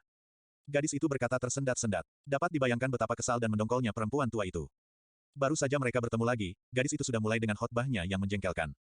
Kurang ajar, kau ini anak kecil tahu apa tentang kehidupan. Berapa usiamu sekarang? Berapa banyak pengalaman hidup yang kau peroleh? Sungguh lancang, kau ini benar-benar seekor anak ayam yang belum mengenal kerasnya kehidupan, kejamnya dunia, tapi sudah berani berbicara tentang kehidupan manusia. Jangan kau persamakan, dunia angan-angan, yang kau peroleh dari dalam buku itu dengan dunia nyata yang selalu kita hadapi setiap hari ini. Perempuan tua itu berteriak-teriak saking marahnya. Tapi, Tuilan masih juga mau membantah. Diam. Jangan berbicara lagi yang bukan-bukan. Mari kita sekarang berangkat ke kota Sohchiu. Tuilan tak berani menyanggah lagi. Sambil menyeka air matanya, gadis itu melangkahkan kakinya mengikuti gurunya. Mereka menuruni bukit itu dan menyusuri jalan besar yang membelah dusun-dusun di bawah bukit. Beberapa orang petani tampak sedang menggarap sawah ladang mereka, tapi sepanjang jalan itu Tuilan dan gurunya tak menjumpai seorang wanita atau gadis sekalipun. Yang mereka jumpai selalu laki-laki atau anak kecil seakan-akan dusun-dusun yang mereka lalui itu cuma dihuni oleh laki-laki dan anak-anak. Dan suasananya pun tampak aneh, penduduk Kang Lem yang biasa ramah itu kini tampak pendiam dan acuh. Kalau toh mereka berpapasan, mereka tentu melengos atau pura-pura tidak tahu. Anak-anak kecil pun akan segera lari bersembunyi apabila mereka lewat. Lihatlah, penduduk Kang Lem yang terkenal ramah tamah itu kini menjadi gelisah dan ketakutan setiap dilihat orang asing. Dan tanahnya yang subur makmur itu pun kini menjadi terbengkalai akibat ditinggalkan pemiliknya. Dusun-dusunnya yang dulu bersih dan rapi itu kini juga menjadi rusak dan kotor pula. Nah, coba kau renungkan, siapa yang menyebabkan semua itu? Siapa? Si iblis penyebar maut. Tuilan menjawab seret. Nah, itulah. Tapi iblis itu belum tentu orang yang telah membunuh kedua orang tua Ticu. Ya, benar. Tapi apa bedanya? Menjadi kewajiban kita untuk menyingkirkan para perusuh dan penjahat yang mengganggu rakyat. Seorang pendekar haruslah, tapi Ticu bukanlah seorang pendekar. Tuilan memotong. Gila, ya, sudah.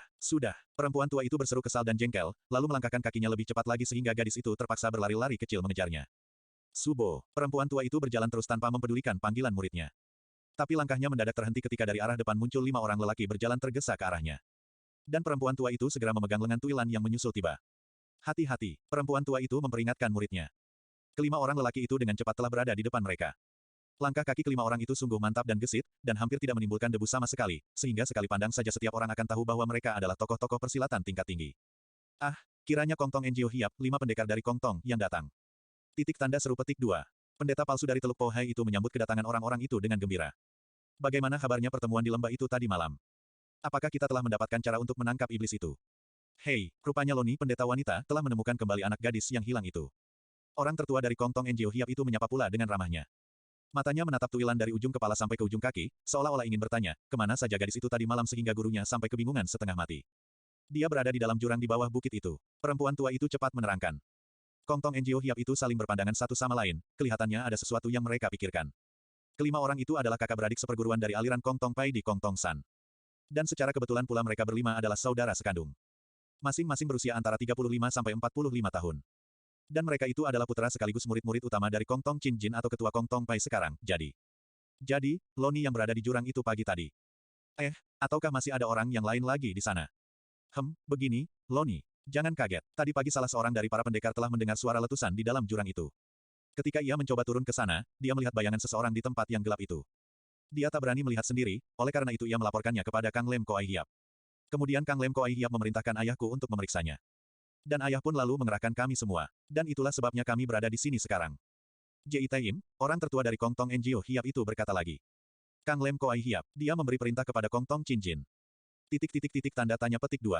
Si pendeta palsu dari Teluk Po Hai memotong tak mengerti. Maaf, kami belum memberitahukan hasil dari pertemuan kita tadi malam kepada Loni.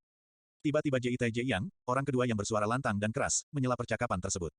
Samte, adik ketiga, coba kau ceritakan sekali lagi kepada Loni tentang pertemuan kita tadi malam agar beliau ini tidak bingung.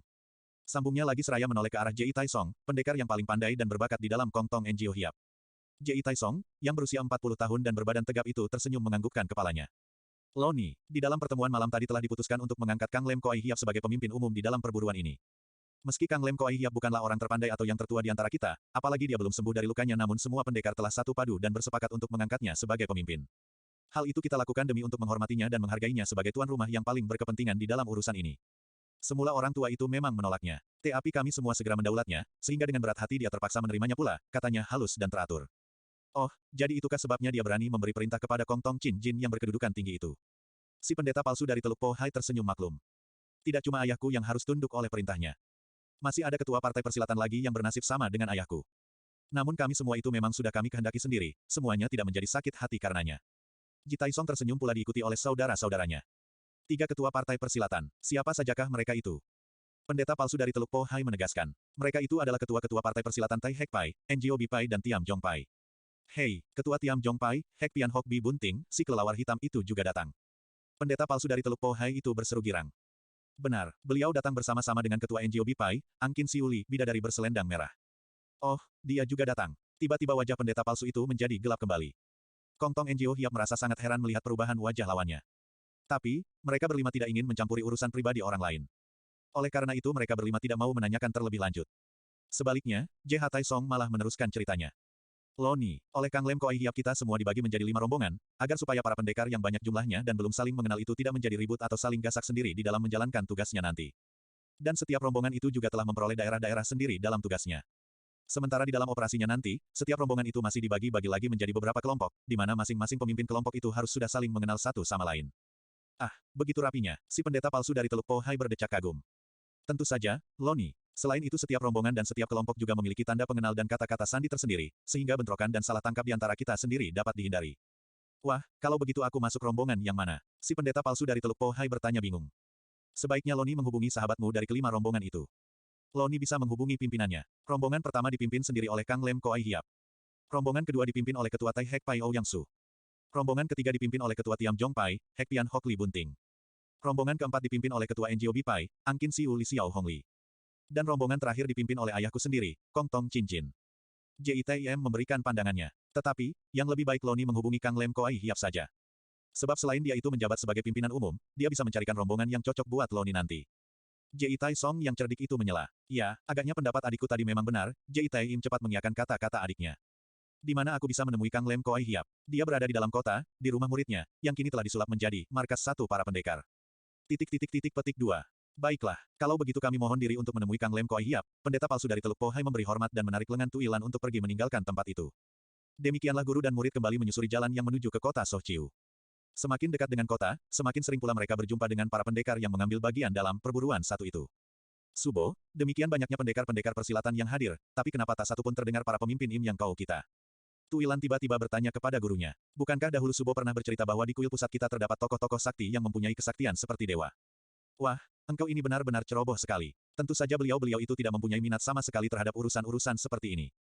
Beliau-beliau itu cuma memikirkan masalah keagamaan saja setiap harinya. Lain tidak, tapi Subo pernah bercerita, bahwa beberapa orang di antara mereka itu pernah menggegerkan persilatan beberapa tahun yang lalu. Misalnya, sesepuh kita yang bergelar Lo Jin Ong atau Toat Beng Jin, manusia pencabut nyawa itu. Kata Subo, beliau itu bersama dengan Kau Chu si pengurus keagamaan pusat, yang bernama Tong Chiak, pernah malang melintang di dunia Kang O tanpa lawan. Ah, itu kan dulu. Beliau itu keluar kuil karena masalah agama atau urusan kita. Beliau itu terpaksa keluar oleh karena telah terjadi bentrokan antara pengikut aliran kita dengan para pengikut aliran Beng Kau dan Mo Kau. Tuilan mengerutkan keningnya. Subo, apakah kedua aliran kepercayaan itu juga mempunyai tokoh-tokoh sakti pula sehingga mereka itu berani melawan kita? Kau ini bodoh benar. Tentu saja mereka itu mempunyai tokoh-tokoh sakti pula. Kalau tidak, masakan mereka berani bentrok dengan kita? Siapa sajakah mereka itu, Subo? Gadis itu mendesak dengan nada sedikit memaksa. Kau ini mau apa bertanya tentang mereka? Mau mengajak berkelahi? Jangan mengada-ada, si pendeta palsu dari Teluk Po Hai itu membentak Tuilan, namun bibirnya tampak sedikit tersenyum. Bukan begitu, Subo. Gadis itu merajuk dengan mulut cemberut. Ticu memang tidak suka berkelahi tapi Ticu sangat mengagumi keperwiraan dan kesaktian seseorang, yang digunakan untuk mencipta kebaikan dan kedamaian dunia seperti beliau-beliau itu. Omong kosong, siapakah yang mencipta kedamaian dan kebaikan melalui bentrokan dan perkelahian yang membawa korban jiwa? Siapa? Semua itu hanya karena salah paham saja. Tak sebuah pun agama yang menganjurkan pertumpahan darah di dunia ini. Apalagi beliau-beliau itu adalah penganut dan pengurus agama yang tekun. Tak mungkin rasanya kalau mereka itu menjadi lalai dan terhanyut ke dalam arus buruk yang tak mereka kehendaki sendiri.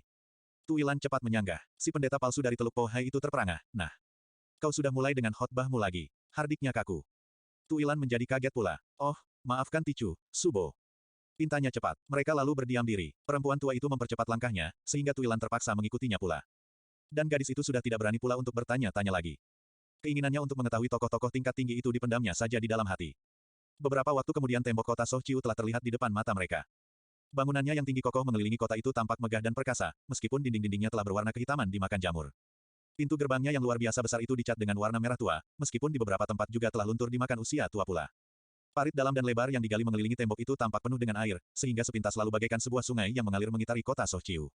Tuilan dan gurunya melintasi jembatan gantung yang melintang di atas parit itu. Banyak orang lalu lalang melewati jembatan itu, namun tak seorang wanita pun yang mereka lihat selain mereka sendiri, sehingga kedatangan mereka itu benar-benar menarik perhatian orang-orang di sekeliling mereka, apalagi wajah Tuilan yang cantik menarik itu benar-benar merupakan sebuah pemandangan yang menyegarkan mata. Pintu gerbang itu dijaga oleh 6 orang prajurit bersenjata tombak, mata mereka segera melotot begitu melihat Tuilan datang. 4 orang di antara mereka segera mencegat langkah gadis itu. Berhenti sebentar, Nona siapa dan datang dari mana? Apakah Nona tidak tahu kalau kota ini sedang dilanda kerusuhan? Mengapa Nona datang kemari? Salah seorang bertanya. Wajahnya yang kasar itu tampak berkeringat, sementara tombaknya yang panjang itu dilintangkan di depan Tuilan. Tuilan berhenti dan melirik ke arah gurunya yang berdiri tak jauh darinya. Terima kasih, Cuwi tak usah mengkhawatirkan nasib kami berdua. Kedatangan kami kemari sekali ini justru hendak menengok atau melihat-lihat kerusuhan itu. Kami berdua ingin melihat macam apa si iblis penyebar maut yang ditakuti orang itu. Nah, bolehkah kami lewat sekarang? Gadis itu berkata dengan tenang dan halus. Para penjaga itu tersentak kaget. Begitu pula dengan orang-orang yang tanpa sengaja berhenti memperhatikan mereka. Semua orang malah menjadi gelagapan melihat ketenangan gadis cantik itu dan semua orang itu baru menjadi sadar tatkala gadis dan gurunya itu tiba-tiba telah lenyap dari tempat mereka. Para penjaga itu melongo dan membalikkan badan mereka. Dan mereka melihat gadis cantik itu telah melangkah memasuki kota bersama perempuan tua itu. Semuanya benar-benar tidak tahu cara bagaimana kedua wanita itu lewat dari depan mereka. Semuanya hanya melihat perempuan tua itu berkelebat cepat ke depan, seperti menyambar ke arah gadis cantik itu, dan kemudian hilang lenyap dari pandangan mereka. Ternyata mereka berkepandaian tinggi. Penjaga itu bergumam kecewa malah, karena tak bisa menggoda gadis yang sangat menarik hatinya itu. Ya, untunglah gadis itu tidak menjadi marah. Itulah kalau kita melupakan pesan pimpinan. Bukankah Han Qianbu kemarin telah memperingatkan kita semua, agar berhati-hati menghadapi orang-orang yang berdatangan ke kota kita. Dalam beberapa hari ini kota Sohchiu dibanjiri para pendekar dari seluruh negeri. Kita tidak boleh sembrono menghadapi mereka. Ya, tapi siapa yang tak terpikat dengan gadis secantik dia? Sudah beberapa hari kita cuma melihat lelaki melulu. Penjaga yang pertama tadi membela diri. Sementara itu Tuilan dan gurunya telah jauh meninggalkan mereka. Subo, kemanakah kita sekarang? Gadis itu bertanya kepada gurunya setelah beberapa saat lamanya mereka berjalan di dalam kota. Kita makan dahulu. Nah, di seberang jalan itu ada restoran. Mari kita ke sana. Sekali lagi kedatangan mereka di dalam restoran itu telah menarik perhatian semua orang. Selain Tuilan itu memang sangat cantik, di dalam ruangan yang penuh pengunjung itu memang tiada wanita lain selain mereka berdua. Namun demikian perempuan tua itu tenang-tenang saja ketika mengajak Tuilan duduk di kursi yang tersedia. Tu Ilan melirik ke sekitarnya. Dilihatnya semua mata memandang ke arah dirinya, sehingga diam-diam ia menjadi kikuk juga. Subo, semua orang memandang ke arah kita, abisiknya perlahan kepada gurunya. Siapa bilang, lihat ke belakangmu. Pemuda itu sama sekali tak menggerakkan kepalanya meskipun kita duduk di dekatnya. Pendeta palsu dari Teluk Po Hai itu mencibirkan mulutnya ke arah belakang Tu Ilan. Tu Ilan menoleh sekejap. Api waktu yang hanya sekejap itu telah lebih dari cukup bagi Tu Ilan untuk mengetahui siapa yang duduk di belakang dirinya. Seorang pemuda tinggi kurus, sangat kurus sekali malah, tampak sedang menghadapi cawan kecil yang penuh berisi arak hangat. Di atas mejanya terletak 2 guci arak yang kelihatannya telah habis isinya. Sebenarnya wajah pemuda itu sangat tampan. Namun karena terlalu kurus serta kurang terawat dengan baik, maka wajah itu tampak pucat seperti orang yang baru menderita penyakit berat. Apalagi kulit di sekitar matanya yang tajam luar biasa itu tampak kehitam-hitaman, seakan-akan pemuda itu tidak pernah tidur selama berhari-hari. Dan pemuda itu hanya duduk sendirian di mejanya. Pelayan rumah makan itu datang mendekati Tu Ilan dan mencatat masakan yang dipesan oleh gadis itu dan gurunya. Nona, rombongan pemuda yang ada di dekat pintu itu mengundang Nona untuk makan bersama kalau mau. Pelayan itu tiba-tiba berbisik kepada Tu Ilan. Jari tangannya menunjuk ke arah pintu di mana 4 orang pemuda yang sedang memandang dan tersenyum ke arah mereka. Kurang ajar. Si pendeta palsu dari Teluk Po Hai menggeram namun cepat-cepat ditahan oleh Tu Ilan. Subo, jangan lekas marah. Kita tak perlu melayani kekurang ajaran mereka. Gadis itu membujuk gurunya seraya tersenyum. Tapi orang itu terlalu menghinamu. Dikiranya kau ini gadis apa? Si pendeta palsu dari Teluk Po Hai itu tetap mengomel. Sudahlah, Subo, bersabarlah. Kita tak perlu melayani segala macam lelaki seperti mereka. Itu hanya akan merendahkan martabat kita sendiri nanti. Tujuan kita kemari adalah untuk makan lalu mencari Kang Lem Koai Hiap. Yang lain tak usah kita pikirkan. Tu Ilan terus saja menenangkan hati gurunya. Gadis itu lalu berkata kepada pelayan yang masih berdiri gemetar di dekatnya. Nah, katakan kepada mereka bahwa aku sedang sibuk dan tidak ada waktu untuk melayani kelakar mereka. Begitu, dan kau tahu rumah Kang Lem Koai Hiap di kota ini? Ya, saya tahu, Kau Nio, Nona. Rumahnya berada di ujung jalan ini. Apakah Kau Nio ini keluarganya? Pelayan itu bertanya semakin ketakutan. Tu Ilan tidak mengacuhkan pertanyaan pelayan itu. Sebaliknya gadis itu merogoh sekeping uang tembaga dari dalam sakunya, dan memberikannya kepada pelayan itu. Nah, kau pergilah sekarang. Perintahnya halus. Terima kasih, terima kasih. Pelayan itu mengucapkan terima kasih dengan membungkukkan tubuhnya berulang-ulang, lalu cepat-cepat pergi meninggalkan Tu Ilan dan gurunya yang galak itu. Di dekat pintu pelayan itu berhenti lalu mengatakan pesan Tu Ilan tadi kepada rombongan pemuda yang telah menunggunya. Dan pelayan itu segera pergi ketika tamu-tamunya itu menjadi marah. Siapa yang berkelakar? Kurang ajar. Salah seorang di antaranya berdiri sambil menggebrak meja. Kami mengundangnya secara baik-baik. Siapa bilang para pendekar Tai Hek Pai suka berkelakar? Serunya penasaran. Klinting, klinting, klinting. Tanda seru. Selagi para tamu di dekat pintu itu menjadi ribut melihat ulah pendekar Tai Hek Pai tersebut, tiba-tiba di luar halaman terdengar keltingan kuda mendatangi. Dan sebentar kemudian seorang pemuda tampan berpakaian bagus dan mahal memasuki restoran tersebut. Seorang bocah tanggung berpakaian sederhana, yang agaknya adalah seorang pelayan atau kacung, tampak membuntuti di belakangnya. 2 buah tangannya menjinjing barang-barang bawaan pemuda tampan tersebut. Pemuda itu menoleh ke sana kemari mencari tempat duduk. Pelayan restoran cepat menyambutnya, tapi serentak terlihat oleh pemuda itu wajah Tu Ilan yang cantik kakinya segera melangkah mendekati. Chang, beli meja ini. Pemuda itu berbisik kepada kacungnya seraya menunjuk meja pemuda kurus tadi. Bocah tanggung itu cepat menghubungi pelayan restoran yang menyambutnya tadi. Dikeluarkannya uang setengah tael perak dari kantung uang yang dibawanya. Nih, uang setengah tael. Terimalah. Tapi tolong kau kosongkan meja di belakang gadis cantik itu karena majikanku hendak memakainya. Cepat, katanya berlagak seperti orang besar. Tentu saja pelayan restoran itu melongo melihat uang sebanyak itu. Uang sebanyak itu bisa untuk makan 3 atau 4 orang di restorannya. Tapi perintah itu sungguh sulit dilaksanakan. Bagaimanapun juga tak mungkin ia mengusir tamu yang belum selesai menikmati makanannya. Bagaimana ini? Pelayan itu berdesah gugup seraya memandangi uang perak yang ada di telapak tangannya. Kacung itu tersenyum acuh, lalu mendekati tuannya kembali. Dan pemuda tampan itu sendiri tampak sedang pasang aksi di belakang Tu Ilan. Sambil mengipasi tubuhnya dengan kipas sutra yang mahal, pemuda kaya itu sebentar-sebentar mematut-matut pakaian yang dikenakannya. Berkali-kali matanya melirik kepada Tu Ilan. Brengsek benar anak-anak muda sekarang. Si pendeta palsu dari Teluk Po Hai ini mengomel lagi dengan kesal melihat laga si kaya itu. Sementara itu si pelayan restoran masih tetap salah tingkah dan kebingungan. Sambil mendekati pemuda kurus yang sedang menikmati araknya itu ia mengeluh panjang pendek. Ini Dotwah, bagaimana ini? Aku. Tiba-tiba si pemuda kurus itu berdiri dari kursinya. Sekilas matanya menyambar ke arah Tu Ilan dan pemuda kaya itu. Kemudian mulutnya yang sejak tadi diam itu berkata kepada si pelayan restoran, jangan bingung menerima uang sebanyak itu. Kebetulan aku juga sudah tidak berselera lagi untuk meneruskan minumku. Aku akan pergi. Nih, aku pun dapat memberimu uang pula. Terimalah. Pemuda kurus itu melangkah pergi. Tangannya melemparkan uang setengah tael pula kepada pelayan itu. Bukan perak, tapi emas. Ini, tuan, ini. Pelayan itu terbelalak, lalu pingsan. Tangannya masih tetap mencengkeram uang emas itu. Uang emas yang nilainya dapat untuk membayari semua tamu yang sedang makan minum saat itu. Untuk beberapa saat tempat itu menjadi ribut. Para pelayan yang lain segera berdatangan menolong pelayan itu. Mereka menggotongnya ke ruangan dalam, sementara para tamu yang lain segera duduk kembali di tempat masing-masing. Dan si pemuda kaya itu mempergunakan kesempatan tersebut untuk mengambil alih meja si pemuda kurus tadi. Hei, hei, enak saja duduk di tempat orang. Kami telah menungguinya sejak tadi. Ayo, silakan mencari meja yang lain. Mendadak para tamu itu dikejutkan lagi oleh suara bentak orang. Semua mata tertuju ke bekas meja si kurus lagi. Di sana terlihat si pemuda kaya itu telah dikepung oleh 4 orang pendekar Tai Hek Pai tadi. Tapi pemuda itu sendiri masih tampak tenang-tenang saja di kursinya. Sungguh menyebalkan. Si pendeta palsu dari Teluk Pohai yang menyaksikan ulah anak-anak muda di depannya itu menggerutu kesal. Tu Ilan menundukkan mukanya yang kemerah-merahan. Namun di dalam hatinya ada juga perasaan bangga, karena dirinya menjadi pusat perhatian orang-orang itu, bahkan secara tidak langsung menjadi rebutan malah. Mereka berlomba-lomba mendekatinya dan berlomba-lomba menarik perhatiannya. Sementara itu, perang dingin, yang terjadi di belakang dirinya semakin menjadi panas juga. Rombongan pemuda yang mengaku sebagai pendekar-pendekar dari Tai Hek Pai itu sudah mulai membentak dan menggebrak meja lawannya.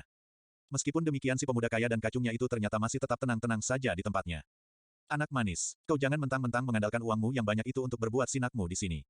Ini bukan rumah nenekmu, ini tempat umum, tahu. Si pemuda kaya itu akhirnya mengerutkan dahinya.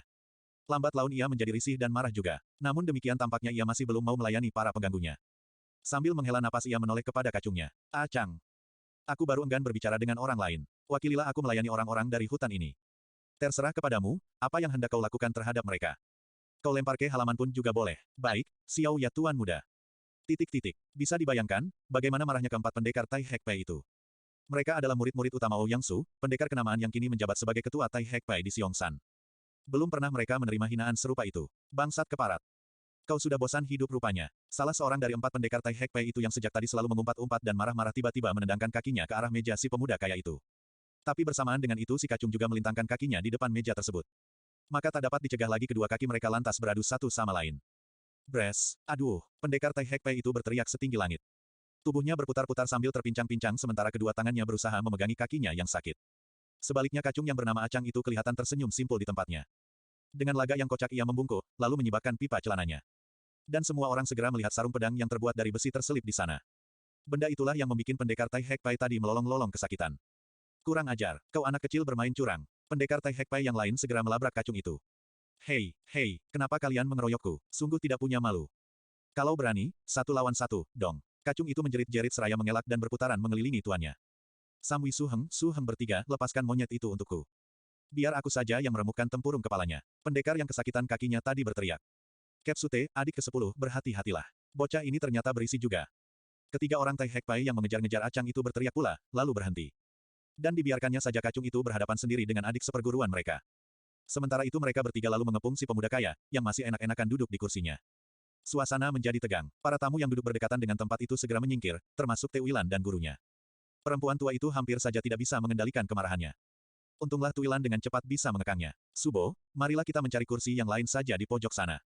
Gadis itu membujuk seraya menarik lengan gurunya. Hitung-hitung kita menonton sebuah pertandingan silat secara gratis. Mau menonton atau ingin menghindari kekerasan? Kalau ingin menonton, ya, di sini dong. Dekat, perempuan tua itu mengikuti langkah muridnya seraya mengejek. Ah, Subo ini, sudah tua senangnya cuma bertengkar melulu. Tuilan menggerutu. Tapi sebelum pertempuran itu benar-benar meletus, dari ruangan dalam tiba-tiba muncul si pemilik restoran sambil menjerit-jerit. Tahan, jangan berkelahi, jangan rusakkan rumah makanku. Silahkan cuy keluar saja kalau ingin berkelahi. Titik tanda seru petik 2. Tubuh yang gemuk itu menghambur keluar dan menerjang ke arah arena. Namun dengan sigap si pemuda kaya itu bangkit menahannya. Kemudian pemuda itu mengeluarkan uang 1 tael emas dari sakunya.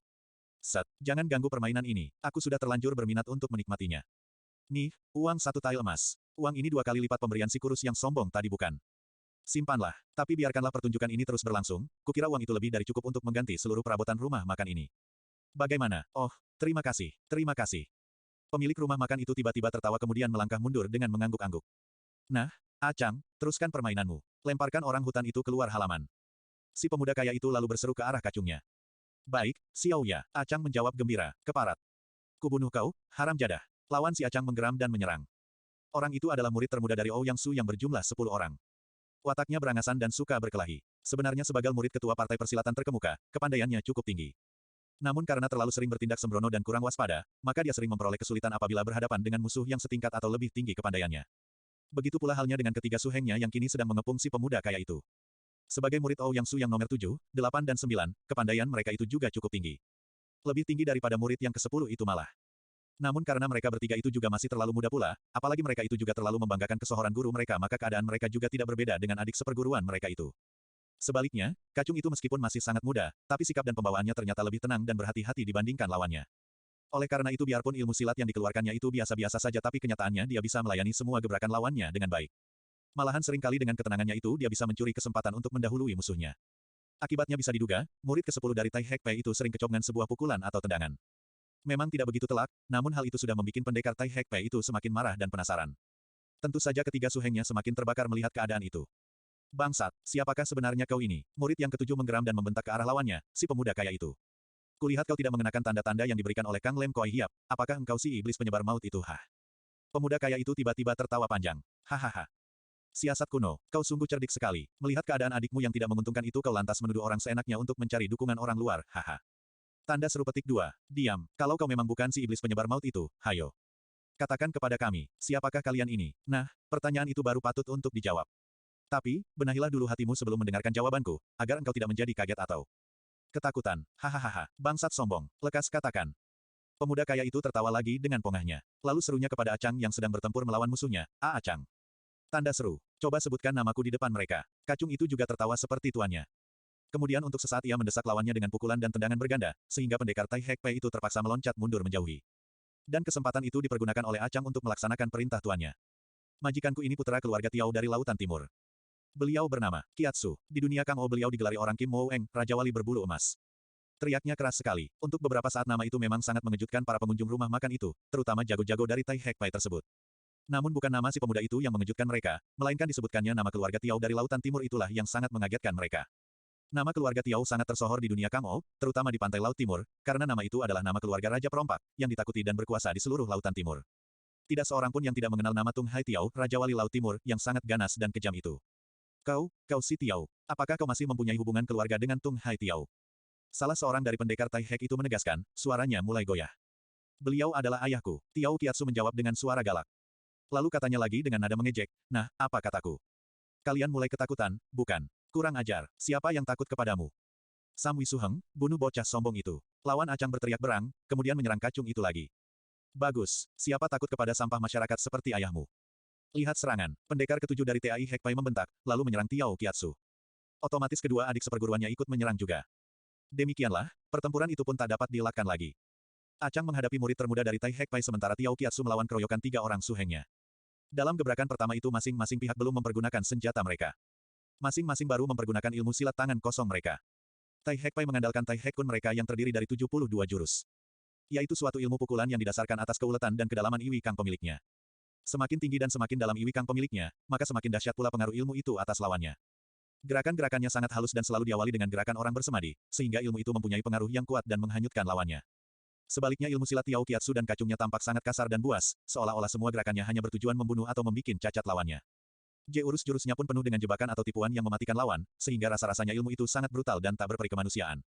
Memang ilmu itu sungguh amat cocok untuk para perompak atau bajak laut yang mengandalkan hidupnya di dunia kekerasan dan kekejaman. 20 jurus telah berlalu, Acang telah mulai mendesak lawannya, begitu pula dengan Tiao Kiatsu, tuannya. Meskipun dikeroyok 3, putra Tung Hakiao itu dengan mudah dapat menguasai lawan-lawannya. Ilmu silatnya yang kasar dan ganas, apalagi dengan Iwi Kang dan Jin Kangnya yang jauh lebih tinggi daripada lawan-lawannya itu, membuat dia seperti Algojo yang sedang mengejar-ngejar binatang buruannya. Tiba-tiba seperti diberi komando saja, keempat pendekar Tai Hek Pai itu mencabut senjata mereka secara berbareng. Senjata yang dapat dilipat dan disembunyikan di bawah baju itu, ternyata adalah sebuah tombak pendek, sepanjang lengan pemiliknya, dengan mata tombak bercagak di kedua ujungnya. Dan mereka memegang tombak itu tepat di tengah-tengahnya, di mana terdapat lubang sebesar ibu jari tempat untuk memutar-mutarkan senjata itu bila diperlukan. Melihat lawan mereka telah mengeluarkan senjata Tiao Kiatsu dan kacungnya juga tidak mau ketinggalan pula. Pemuda itu cepat-cepat mengeluarkan kipasnya. Namun yang ia keluarkan bukanlah kipas sutranya tadi, tapi yang dia keluarkan adalah kipas khusus yang terbuat dari lembaran-lembaran baja tipis. Sedangkan Acang dengan tangkas juga mencabut pedang pendeknya pula, yang tadi ia selipkan di dalam kain celananya. Maka mereka pun lalu bertempur pula lagi dengan sengitnya. Dengan pedang di tangannya, Acang yang masih sangat muda itu bertempur semakin keras dan liar. Sebaliknya dengan tombak kebanggaannya, lawannya yang berwatak berangasan itu juga melayaninya dengan brutal pula. Alhasil mereka berdua berkelahi bagaikan binatang buas yang kesetanan. Sehingga mereka itu rasa-rasanya bukan bermain silat, tetapi sedang mengadu otot melalui ayunan senjata mereka. Terdengar gemuruh dentang senjata mereka, bila kedua senjata mereka saling bertemu di udara. Akibatnya para pengunjung restoran itu terpaksa tidak bisa menikmati makanan mereka. Pertempuran sengit tersebut memaksa mereka untuk pergi meninggalkan meja mereka. Mereka berkumpul berdesakan di pinggir arena, menyaksikan pertempuran itu. Termasuk pula di antara mereka itu adalah Tuilan dan gurunya. Namun berbeda dengan gurunya yang amat asyik menonton pertandingan itu, Tuilan yang tak suka kekerasan itu justru menoleh ke sana kemari, mencari pemuda kurus yang tadi duduk di belakang dirinya. Namun sampai lelah matanya mencari, si pemuda kurus itu tetap tak diketemukannya juga. Tampaknya pemuda itu telah pergi meninggalkan halaman restoran tersebut. Sementara itu pertempuran antara Tiao Kiatsu melawan 3 orang pengeroyoknya ternyata juga tidak kalah pula dahsyatnya daripada pertempuran kacungnya itu. Hanya saja cara perkelahian mereka sungguh amat jauh berbeda dengan cara kacungnya itu. Meskipun jurus-jurus yang dikeluarkan oleh pemuda itu juga amat kasar dan keji, namun cara membawakannya ternyata amat berlainan. Pemuda itu lebih menitik beratkan Iwi Kang dan Jin Kangnya daripada beradu tenaga menonjolkan Gua Kangnya. Bagaikan seekor lebah beracun Tiao Kiatsu berterbangan ke sana kemari mengelilingi lawan-lawannya, untuk kemudian sesekali tampak menyengat lawan apabila mereka lengah. Ternyata dengan modal Iwi Kang dan Jin Kangnya yang lebih tinggi daripada lawan-lawannya, pemuda itu tetap bisa menguasai pertempuran. Malah beberapa waktu kemudian kipas besinya mampu mengoyak kulit para pengeroyoknya pula. Hehehe, monyet-monyet malang. Sekarang kalau kalian hendak meminta ampun kepadaku, jangan harap aku akan mengabulkannya. Apapun yang akan terjadi, kalian tetap akan kubunuh, hehehe. Tapi kalau kalian mau memilih cara kematian yang kalian ingini, aku masih mempertimbangkannya. Apakah kalian ingin mati, dengan kepala terpisah dari tubuh kalian? Atau kalian ingin dipotong dulu tangan dan kaki kalian, sebelum isi perut kalian nanti kukorek keluar seluruhnya? Coba, mana yang kalian pilih? Pemuda itu mengejek dengan kata-katanya yang sangat menyakitkan. Kurang ajari bajak laut keji Adoul. Pendekar yang ketujuh dari Tai Hek Pai itu tiba-tiba memekik, lalu roboh terguling-guling di atas lantai. Darah segar tampak menyembur bagai pancuran dari lengan kirinya yang putus tersabet kipas lawan. Jeit Su Heng. Ketiga orang sutenya menjerit pilu. Untuk sesaat ketiga orang itu menjadi lengah. Dan kesempatan ini tentu saja tak disia-siakan oleh Tiao Kiatsu dan kacungnya yang kejam itu. Dengan amat licik mereka menyerang dari belakang. Sert. Srirtel, Au. Lawan acang dan pendekar ke-8 dari Tai Hek Pai yang berada di depan Tiao Kiatsu menjerit berbareng. Keduanya lantas jatuh berkelojotan di atas lantai. Pinggang mereka benar-benar terbuka lebar sehingga isi perutnya juga benar-benar tertumpah keluar seperti kata-kata Tiao Kiatsu tadi. Oh, semua penonton berdesah ngeri. Sebaliknya Tiao Kiatsu dan kacungnya tertawa tergelak-gelak. Wah, ternyata kalian berdua memilih kematian yang nomor 2. Hahaha, pemuda itu mencemooh lawannya itu. Subo. Titik-titik tanda seru petik 2. Tuilan menjerit lirih seraya memeluk gurunya. Tak tahan melihat pemandangan yang mengerikan itu. Tidak apa-apa, anakku. Itulah akibatnya kalau mempunyai ilmu silat terlalu rendah. Dengan gampang ia akan dihina dan dipermainkan oleh yang kuat, dengan tenang gurunya berkata. Subo, marilah kita pergi dari tempat ini. Tuilan memohon kepada gurunya. Sebentar, lihatlah, ada 2 orang wanita memasuki arena tahaan. Tanda seru petik 2. 2 orang gadis manis tiba-tiba meloncat ke dalam arena seraya berseru nyaring. Kedua gadis yang baru datang itu masih amat muda pula. Usia mereka sekitar 18 atau 19 tahun. Masing-masing membawa selendang berwarna kuning dan putih di pundaknya. Gadis yang berselendang kuning cepat menghampiri pendekar Tai Hek Pai yang putus tangan kirinya tadi, dengan cekatan ia mengobati dan membalut lengan yang putus tersebut. Sedangkan gadis yang berselendang putih segera menghadapi Tiao Kiatsu dan kacungnya. Sementara pendekar Tai Hek Pai yang masih sehat, yaitu pendekar yang ke-9, tampak menangisi kematian Su Heng dan Su Tenya. Ah, ini dia datang lagi 2 gadis manis. Ternyata banyak juga gadis yang masih tertinggal di kota ini. Tapi kenapa sejak kemarin aku tak melihatnya? Dengan sikap congkak Tiao Kiatsu menyambut kedatangan 2 orang gadis manis itu. Sambil berkata pemuda itu menoleh ke sana kemari mencari Tuilan. Pemuda kejam, siapakah kau? Gadis berselendang putih itu membentak. Hati-hati, Ki. Dia putra kesayangan Tung Hai Tiao dari Lautan Timur. Tanda seru petik 2. Pendekar ke-9 dari Tai Hek Pai itu cepat memberitahu. Lebih baik Cici pergi saja meninggalkan tempat ini dan memberitahukan keadaan di sini kepada gurumu, Angkin Xianli. Atau Ki menolong aku untuk memberitahukan keadaan kami ini kepada guruku. Kukira kita tak perlu repot-repot, Tuako. Biar ku coba saja dahulu kepandaian pemuda ini. Tanda seru petik 2. Gadis berselendang putih, yang ternyata adalah murid Angkin Xianli Xiao Hongli itu menjawab tenang. Gadis itu tersenyum membesarkan hati pendekar Tai Hek Pai tersebut. Perlahan-lahan gadis itu melolos gelang emas yang melingkar di kedua pergelangan tangannya, lalu mengikatnya di ujung selendangnya. Dan sementara itu saudara seperguruannya yang tadi mengobati pendekar ke-7 dari Tai Hek Pai, juga telah selesai membalut lengan pendekar itu. Tua Suci, kakak seperguruan tertua, berhati-hatilah. Senjata mereka mengandung racun, katanya seraya mendekati gadis berselendang putih itu. Dan seperti kakak seperguruannya yang berselendang putih itu gadis yang memakai selendang kuning tersebut juga mengikatkan gelang emasnya di ujung selendangnya. Wah, nanti dulu, Nona manis. Aku tidak bermusuhan dengan kalian berdua, aku dan kacungku ini tak pernah bermusuhan dengan wanita. Sungguh, marilah kita berbicara baik-baik. Tiao Kiatsu yang tak dapat menemukan Tuilan itu cepat-cepat menyambut dengan suara manis kepada murid-murid NGO BIP itu. Jilid 3. Tak perlu bermanis muka di depan kami. Kalian telah membunuh 2 orang kawan kami. Dan hal itu sudah berarti tidak ada perdamaian di antara kita. Sekarang kalian tinggal memilih ikut bersama-sama kami menghadap Kang Lem Koai Hiap atau bertanding mengadu jiwa di sini. Oho, sombongnya, lihat, Acang, kita berdua disuruh menakluk kepada mereka. Maukah kau? Tiao Kiatsu tertawa menyeringai. Xiao Ya disuruh menyerah kepada mereka. Enaknya, daripada begitu, lebih baik kita membunuh saja mereka. Habis perkara, pemuda tanggung itu menjawab seenaknya. Bagus, kalau begitu bersiaplah. Tampaknya kedua gadis ini agak berbeda dengan orang-orang hutan itu. Kedua orang gadis NGO BIP itu segera menyiapkan senjata selendangnya. Mula-mula ujung selendang itu diputar-putarkannya seperti baling-baling. Semakin lama semakin besar, sehingga akhirnya putaran selendang itu menyerupai sebuah payung yang dapat digerakkan di sekeliling tubuh mereka. Acang, awas, mereka bukan pemain akrobat keliling yang sedang memamerkan kemahirannya. Jeangan terlena oleh keindahan, payung-payung satu itu. Siapkan pedangmu. Tiba-tiba Tiao Qiatsu memperingatkan kacungnya yang kelihatan tertegun melihat permainan selendang lawannya itu. Wah, bukan main indahnya. Tapi tentu akan lebih indah lagi bila warnanya tidak cuma kuning dan putih saja. Acang menyahut perkataan tuannya. Tentu saja, goblok. Tapi kalau mereka nanti memainkan NGO Yen Sitin, barisan 5 warna, dari NGO Bipai yang terkenal itu, kau tentu akan lari terbirit-birit. Kacung itu menatap tuannya seolah tak percaya. Sebaliknya dua orang gadis NGO Bipai itu kelihatan kaget mendengar ucapan Tiao Qiatsu. Diam-diam keduanya saling pandang dan memberi tanda agar masing-masing lebih berhati-hati menghadapi lawan mereka. Tampaknya pemuda sombong itu sudah amat mengenal perguruan mereka. Lihat serangan. Gadis berselendang putih itu berseru, kemudian menyerang Tiao Qiatsu. Dan gadis yang lain segera menyusul pula, menyerang si Acang. Payung yang ada di tangan kedua gadis itu tiba-tiba terbang, melayang ke arah Tiao Qiatsu dan kacungnya. Karena ujung yang lain tetap di dalam pegangan gadis tersebut, maka semakin jauh atau semakin mendekati lawan mereka payung itu semakin menyusut menjadi kecil pula. Tiao Qiatsu segera meloncat menghindar. Sebaliknya si Acang yang sembrono itu mencoba menangkisnya dengan pedang. Traang, kacung itu terhuyung-huyung hampir jatuh. Malah tidak hanya itu saja. Payung yang dibenturnya tadi mendadak terurai, jatuh melibat ke arah pedangnya. Mendadak saja pedangnya telah terlepas dari tangannya dan berpindah ke tangan lawannya, Xiao Ya. Pemuda tanggung itu berteriak kaget, seraya berlindung di belakang tuannya. Nah, apa kataku tadi? Jangan disamakan gadis-gadis ini dengan orang-orang Tai Hek Pai itu. Kau menepi sajalah ke sana. Biar kulayani sendiri murid-murid dari Angkin Xian Li ini. Petik 2. Tiao Qiatsu membentak kacungnya. Pemuda itu lalu menyimpan kembali kipasnya dan mengambil kipas yang lebih besar lagi dari bawah baju luarnya. Kipas itu demikian besarnya sehingga luasnya hampir menyamai sebuah payung hujan. Dan kipas tersebut juga terbuat dari lembaran-lembaran baja tipis pula, sehingga bobotnya luar biasa beratnya. Namun demikian, di tangan pemuda itu kipas tersebut tampak ringan sekali. Apakah Xiao Ya hendak mempergunakan gobeka juga? Tiba-tiba Acang berseru dari tepi arena.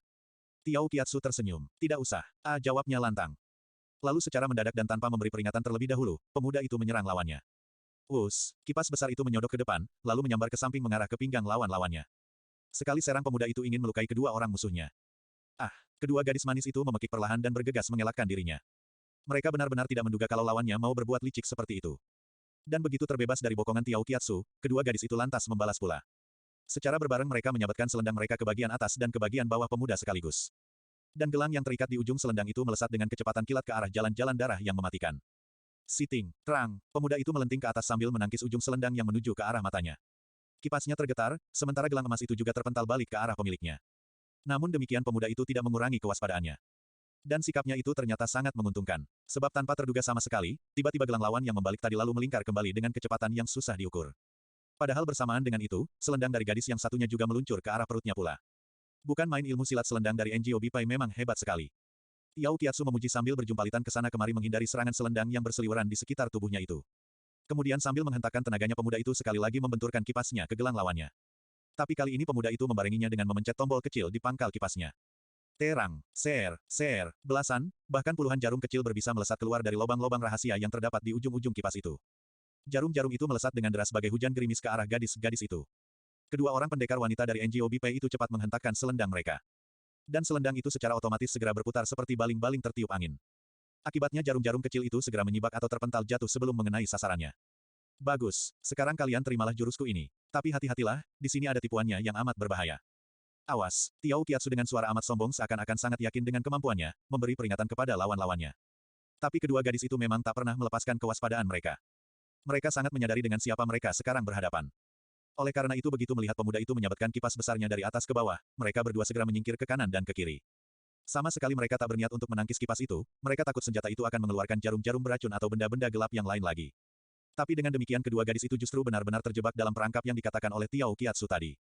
Pemuda itu memang bermaksud memisahkan mereka, sebab dengan terpisahnya mereka, kekuatan mereka menjadi berkurang. Dan keduanya juga akan mengalami kesulitan untuk saling membantu.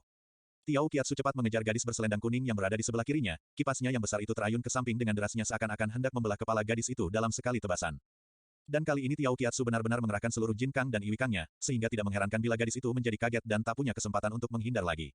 Dan satu-satunya jalan cuma menangkisnya. Sementara itu gadis yang lain tidak kalah pula kagetnya. Sekejap gadis itu menyadari juga jebakan lawannya. Namun apa daya, ia tak dapat segera menongkawannya, karena ia terhalang oleh lawan yang memisahkan mereka itu. Meskipun demikian, untuk mengurangi tekanan pemuda itu terhadap kawannya, gadis berselendang putih itu mencoba menyerang lawannya. Selendangnya ia putar di atas kepala untuk membentuk sebuah payung kecil, dan kemudian melemparkan payung itu ke arah lawannya. Tapi gadis itu menjadi gelagapan setengah mati ketika lawannya yang lihai itu membarenginya dengan taburan jarum-jarum kecil ke arahnya. Dalam kegugupannya gadis itu cepat-cepat menghentakkan selendangnya untuk menangkis sergapan jarum-jarum beracun tersebut. Begitulah, kedua murid Angkin Xian Li Xiao Hong Li itu secara berbareng menggerakkan senjata mereka untuk menahan serangan lawan. Gadis berselendang kuning itu menyongsong serangan kipas dengan sabetan gelang di ujung selendangnya, sementara gadis yang berselendang putih itu menghentakkan selendangnya untuk menangkis derasnya hujan jarum yang menyerbu ke arahnya. Traang, bus, cep, jf cep, au, au. Tanda seru petik 2 petik 1. Semuanya berlangsung dengan cepat dan tak terduga. Kipas Tiao Kiatsu yang ditangkis dengan sabetan gelang di ujung selendang itu hancur berantakan. Dan pecahannya seluruhnya menyerbu ke arah si gadis, sehingga dengan jeritan memilukan gadis berselendang kuning itu roboh mandi darah. Tubuhnya penuh dengan hunjaman baja tipis yang terlepas dari kipas itu. Sebaliknya, nasib si gadis berselendang putih pun ternyata tidak jauh berbeda dengan temannya itu. Entah apa yang telah terjadi, namun tiba-tiba saja pergelangan tangan kanannya telah terbabat putus oleh senjata lawannya. Dan ketika gadis itu memandang terbelalak ke depan, hampir-hampir ia tak percaya melihat pemuda itu telah menggenggam sebilah golok tipis yang berlepotan darah. Gadis itu lalu menjerit sambil menubruk potongan lengannya yang tergolek di atas tanah. Oh, sekali lagi para penonton berdesah ngeri. Tapi sebaliknya Tiao Kiatsu terdengar tertawa lagi dengan pongahnya, dan pemuda itu semakin tampak puas dan gembira ketika melihat korbannya. Si gadis berselendang kuning itu berkelojotan menanti maut. Hahaha, selamat jalan, gadis manis. Salamnya penuh kekejaman. Ah, Subo, hentikan kekejaman itu. Ticu tak tahan melihatnya. Tuilan merintih di dada gurunya. Menghentikan mereka.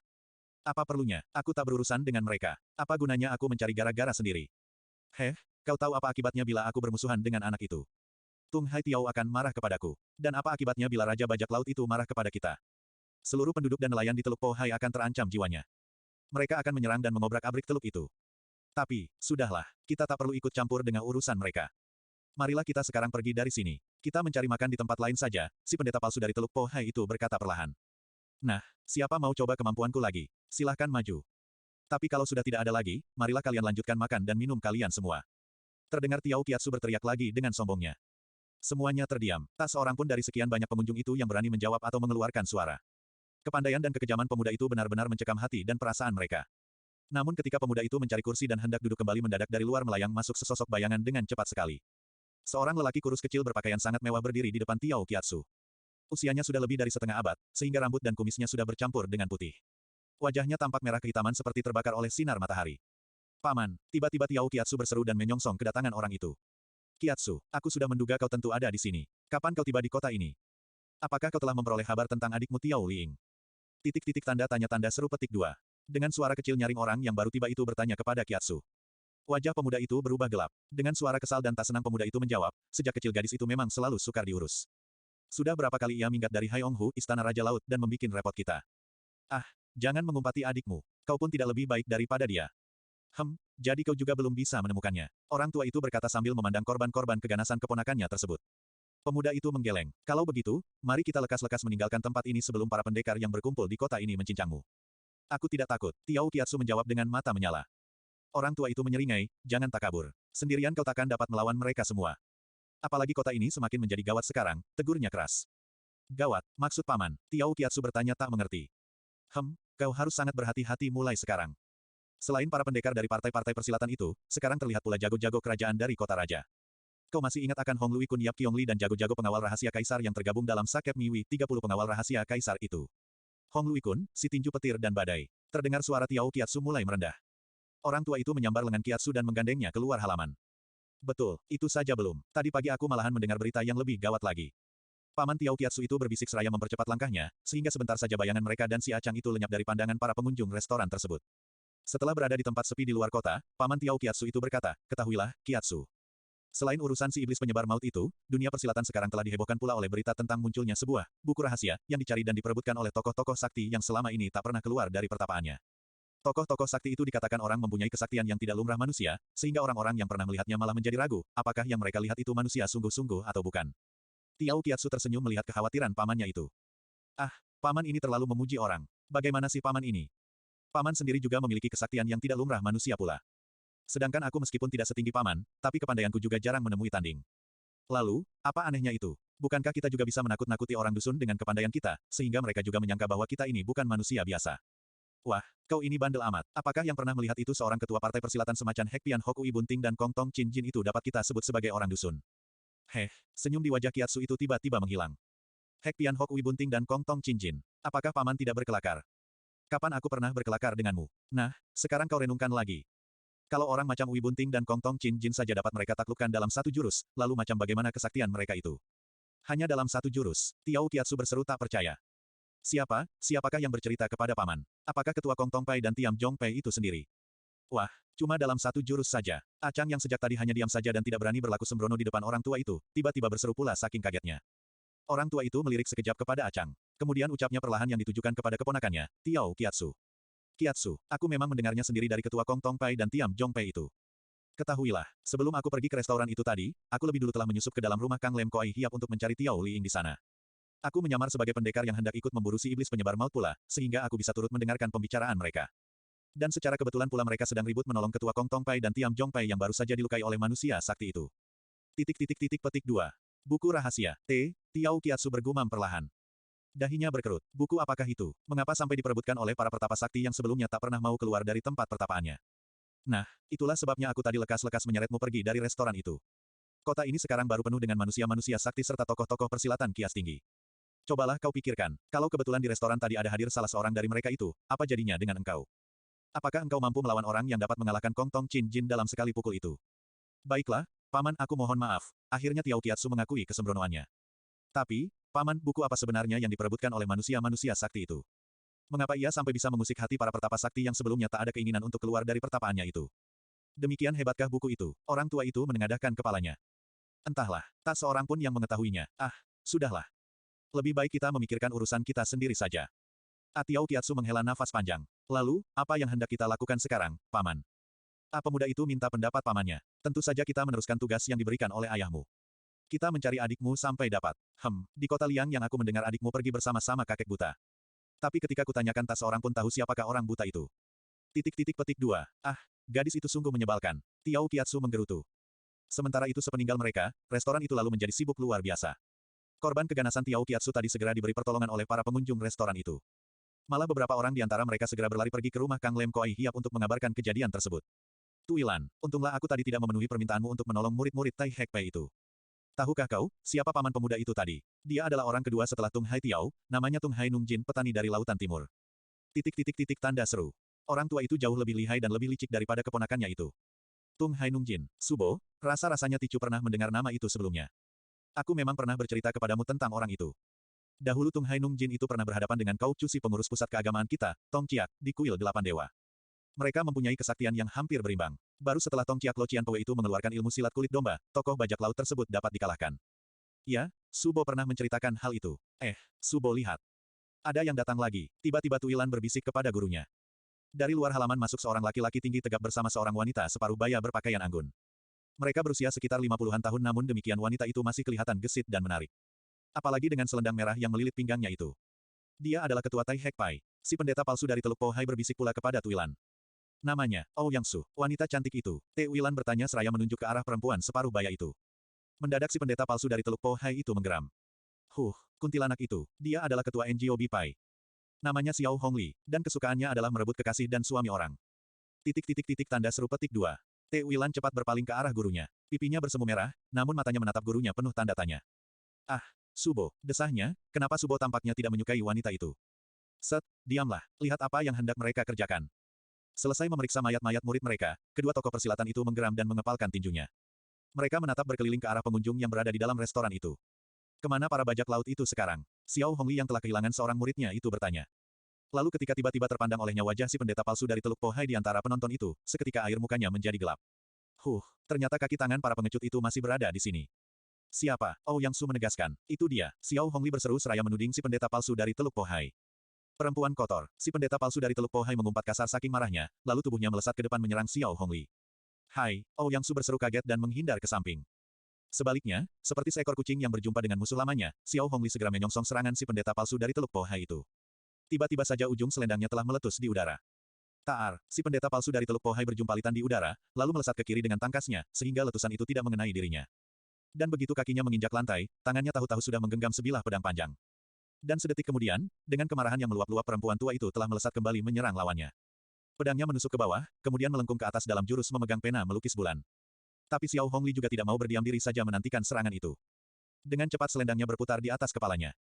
Lalu dengan mengerahkan seluruh tenaganya, ujung selendang yang melingkar-lingkar itu ia dorong ke atas menyongsong kedatangan senjata lawan. Taar, ujung pedang yang melingkar ke arah kepala itu membentur ujung selendang yang digantungi gelang. Dan sekejap kemudian selendang itu membelit mata pedang dengan eratnya. Untuk sesaat kedua orang lawan itu saling mempertahankan senjata mereka masing-masing. Tapi ketika Xiao Hongli menghentakkan seluruh tenaga saktinya, maka si pendeta palsu dari Teluk Po Hai tidak bisa bertahan lagi. Namun demikian perempuan tua itu tetap tak mau melepaskan pedangnya. Akibatnya ia ikut terlempar tinggi ke udara. Xiao Hongli tersenyum. Tapi senyum itu segera hilang ketika lawannya yang terlempar tinggi ke udara itu tiba-tiba melemparkan belasan pisau kecil ke arahnya. Siting, siting, siting. Xiao Hongli cepat melepaskan lilitan selendangnya, kemudian mati-matian menghindarkan diri dari sergapan pisau kecil yang menyerang dengan cepat sekali itu. Gila, umpatnya seraya membenahi kembali bajunya yang kedodoran. Tahan, Ouyang Su cepat melompat menengahi perkelahian mereka. Mengapa kalian lantas bertempur tanpa sebab? Bukankah Loni adalah si pendeta palsu dari Teluk Po Hai itu? Si pendeta palsu dari Teluk Po Hai mendengus marah. Dialah yang memulainya. Sejak semula aku toh hanya diam saja. Dialah yang mulai dengan kata-kata kotor dan menyakitkan hati. Siapakah yang mau dihina oleh kuntilanak macam dia? Kurang ajar, jaga mulutmu, kaulah yang hina dan kotor. Mana ada seorang pendeta pernah bunting selain kau? Xiao Hongli yang dikatakan, kuntilanak, itu menjerit marah. Bangsat, kubunuh kau, si pendeta palsu dari Teluk Po Hai berteriak marah pula. Tapi Ouyang Su cepat melerai mereka. Jangan berkelahi sendiri. Teriaknya keras, kuasailah hati dan pikiran kalian. Jangan nodai persatuan kita dengan pertumpahan darah di antara kita sendiri. Simpanlah tenaga kalian untuk melawan si iblis penyebar maut nanti. Meskipun dengan menahan geram, kedua wanita tua itu terpaksa menuruti permintaan Ouyang Su. Dengan mata masih melotot keduanya segera menyimpan senjata masing-masing.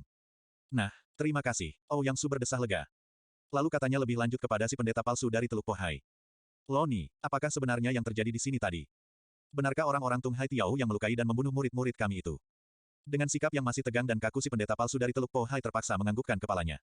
Benar, tapi mereka bertanding secara jantan dan berhadapan muka sehingga aku tak berani mencampurinya. Bilang saja kau takut. Tak perlu mengajukan alasan yang bukan-bukan. Tanda seru petik 2. Xiao Hongli mengejek. Kuntilanak bermulut kotor. Majulah, mari kita berkelahi sampai mati. Jangan hanya berani membuka mulut saja. Si pendeta palsu dari Teluk Po Hai berteriak sengit. Sudah, Jiwi jangan berkelahi lagi. Xiao Hongli, mari kita bawa murid-murid kita ini ke rumah Kang Lem Koai Hiap. Setelah itu kita rundingkan cara-cara menghadapi Tung Hai Tiao itu. Petik 2. Ouyang Su menengahi perselisihan perempuan-perempuan tua itu lagi. Demikianlah, kedua orang ketua partai persilatan itu lalu membawa murid-muridnya pulang. Dan si pendeta palsu dari Teluk Po Hai yang semula mau pergi menemui Kang Lem Koai Hiap itu, mendadak mengurungkan niatnya. Perselisihannya dengan ketua NGO Bipai membuatnya enggan dan malas untuk pergi ke sana lagi. Paling dia akan berjumpa pula dengan musuh bebuyutannya itu. Kemana kita sekarang, Subo? Atu Ilan bertanya kepada gurunya setelah mereka berada di jalan kembali. Kita tak usah bergabung dengan mereka. Kita cari sendiri iblis itu. Si pendeta palsu dari Teluk Po Hai menjawab. Sekarang marilah kita mencari penginapan dahulu, kemudian meneruskan acara makan kita yang tertunda tadi. Tu Ilan tak berani bertanya lagi. Gadis itu tahu kalau gurunya amat benci kepada Angkin Sian Li Xiao Hongli tadi. Hanya saja gadis itu tak tahu apa yang menyebabkan kedua orang itu yang tampaknya sudah saling mengenal sebelumnya itu demikian membenci satu sama lain. Begitulah, kedua orang guru dan murid itu akhirnya memperoleh penginapan juga. Karena belum beristirahat sejak kemarin, maka keduanya segera memasuki kamar masing-masing. Beristirahatlah yang banyak, karena nanti malam kita akan berburu si iblis penyebar maut. Pesan perempuan tua itu kepada Tuilan. Subo. Kalau boleh, Ticu tak usah ikut saja. Biarlah Ticu menunggu Subo di penginapan ini. Dengan suara takut-takut Tuilan berkata kepada gurunya. Nah, kau sudah hendak mulai lagi dengan kecengenganmu. Lalu apa gunanya kalau hanya aku yang berangkat? Bukankah semua ini urusanmu?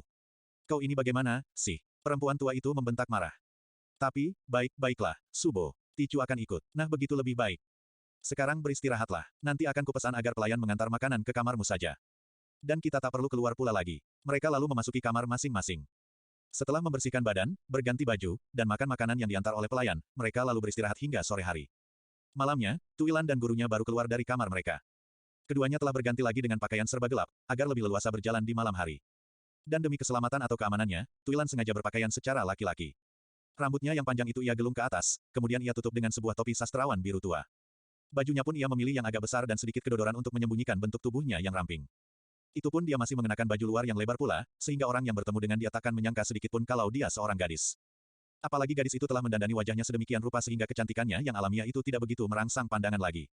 Namun demikian dengan dandanannya itu tetap saja dia menjadi seorang pemuda yang tampan sekali. Penginapan itu juga membuka sebuah restoran di ruang depan. Tapi tempat itu kelihatan sepi ketika Tuilan dan gurunya masuk.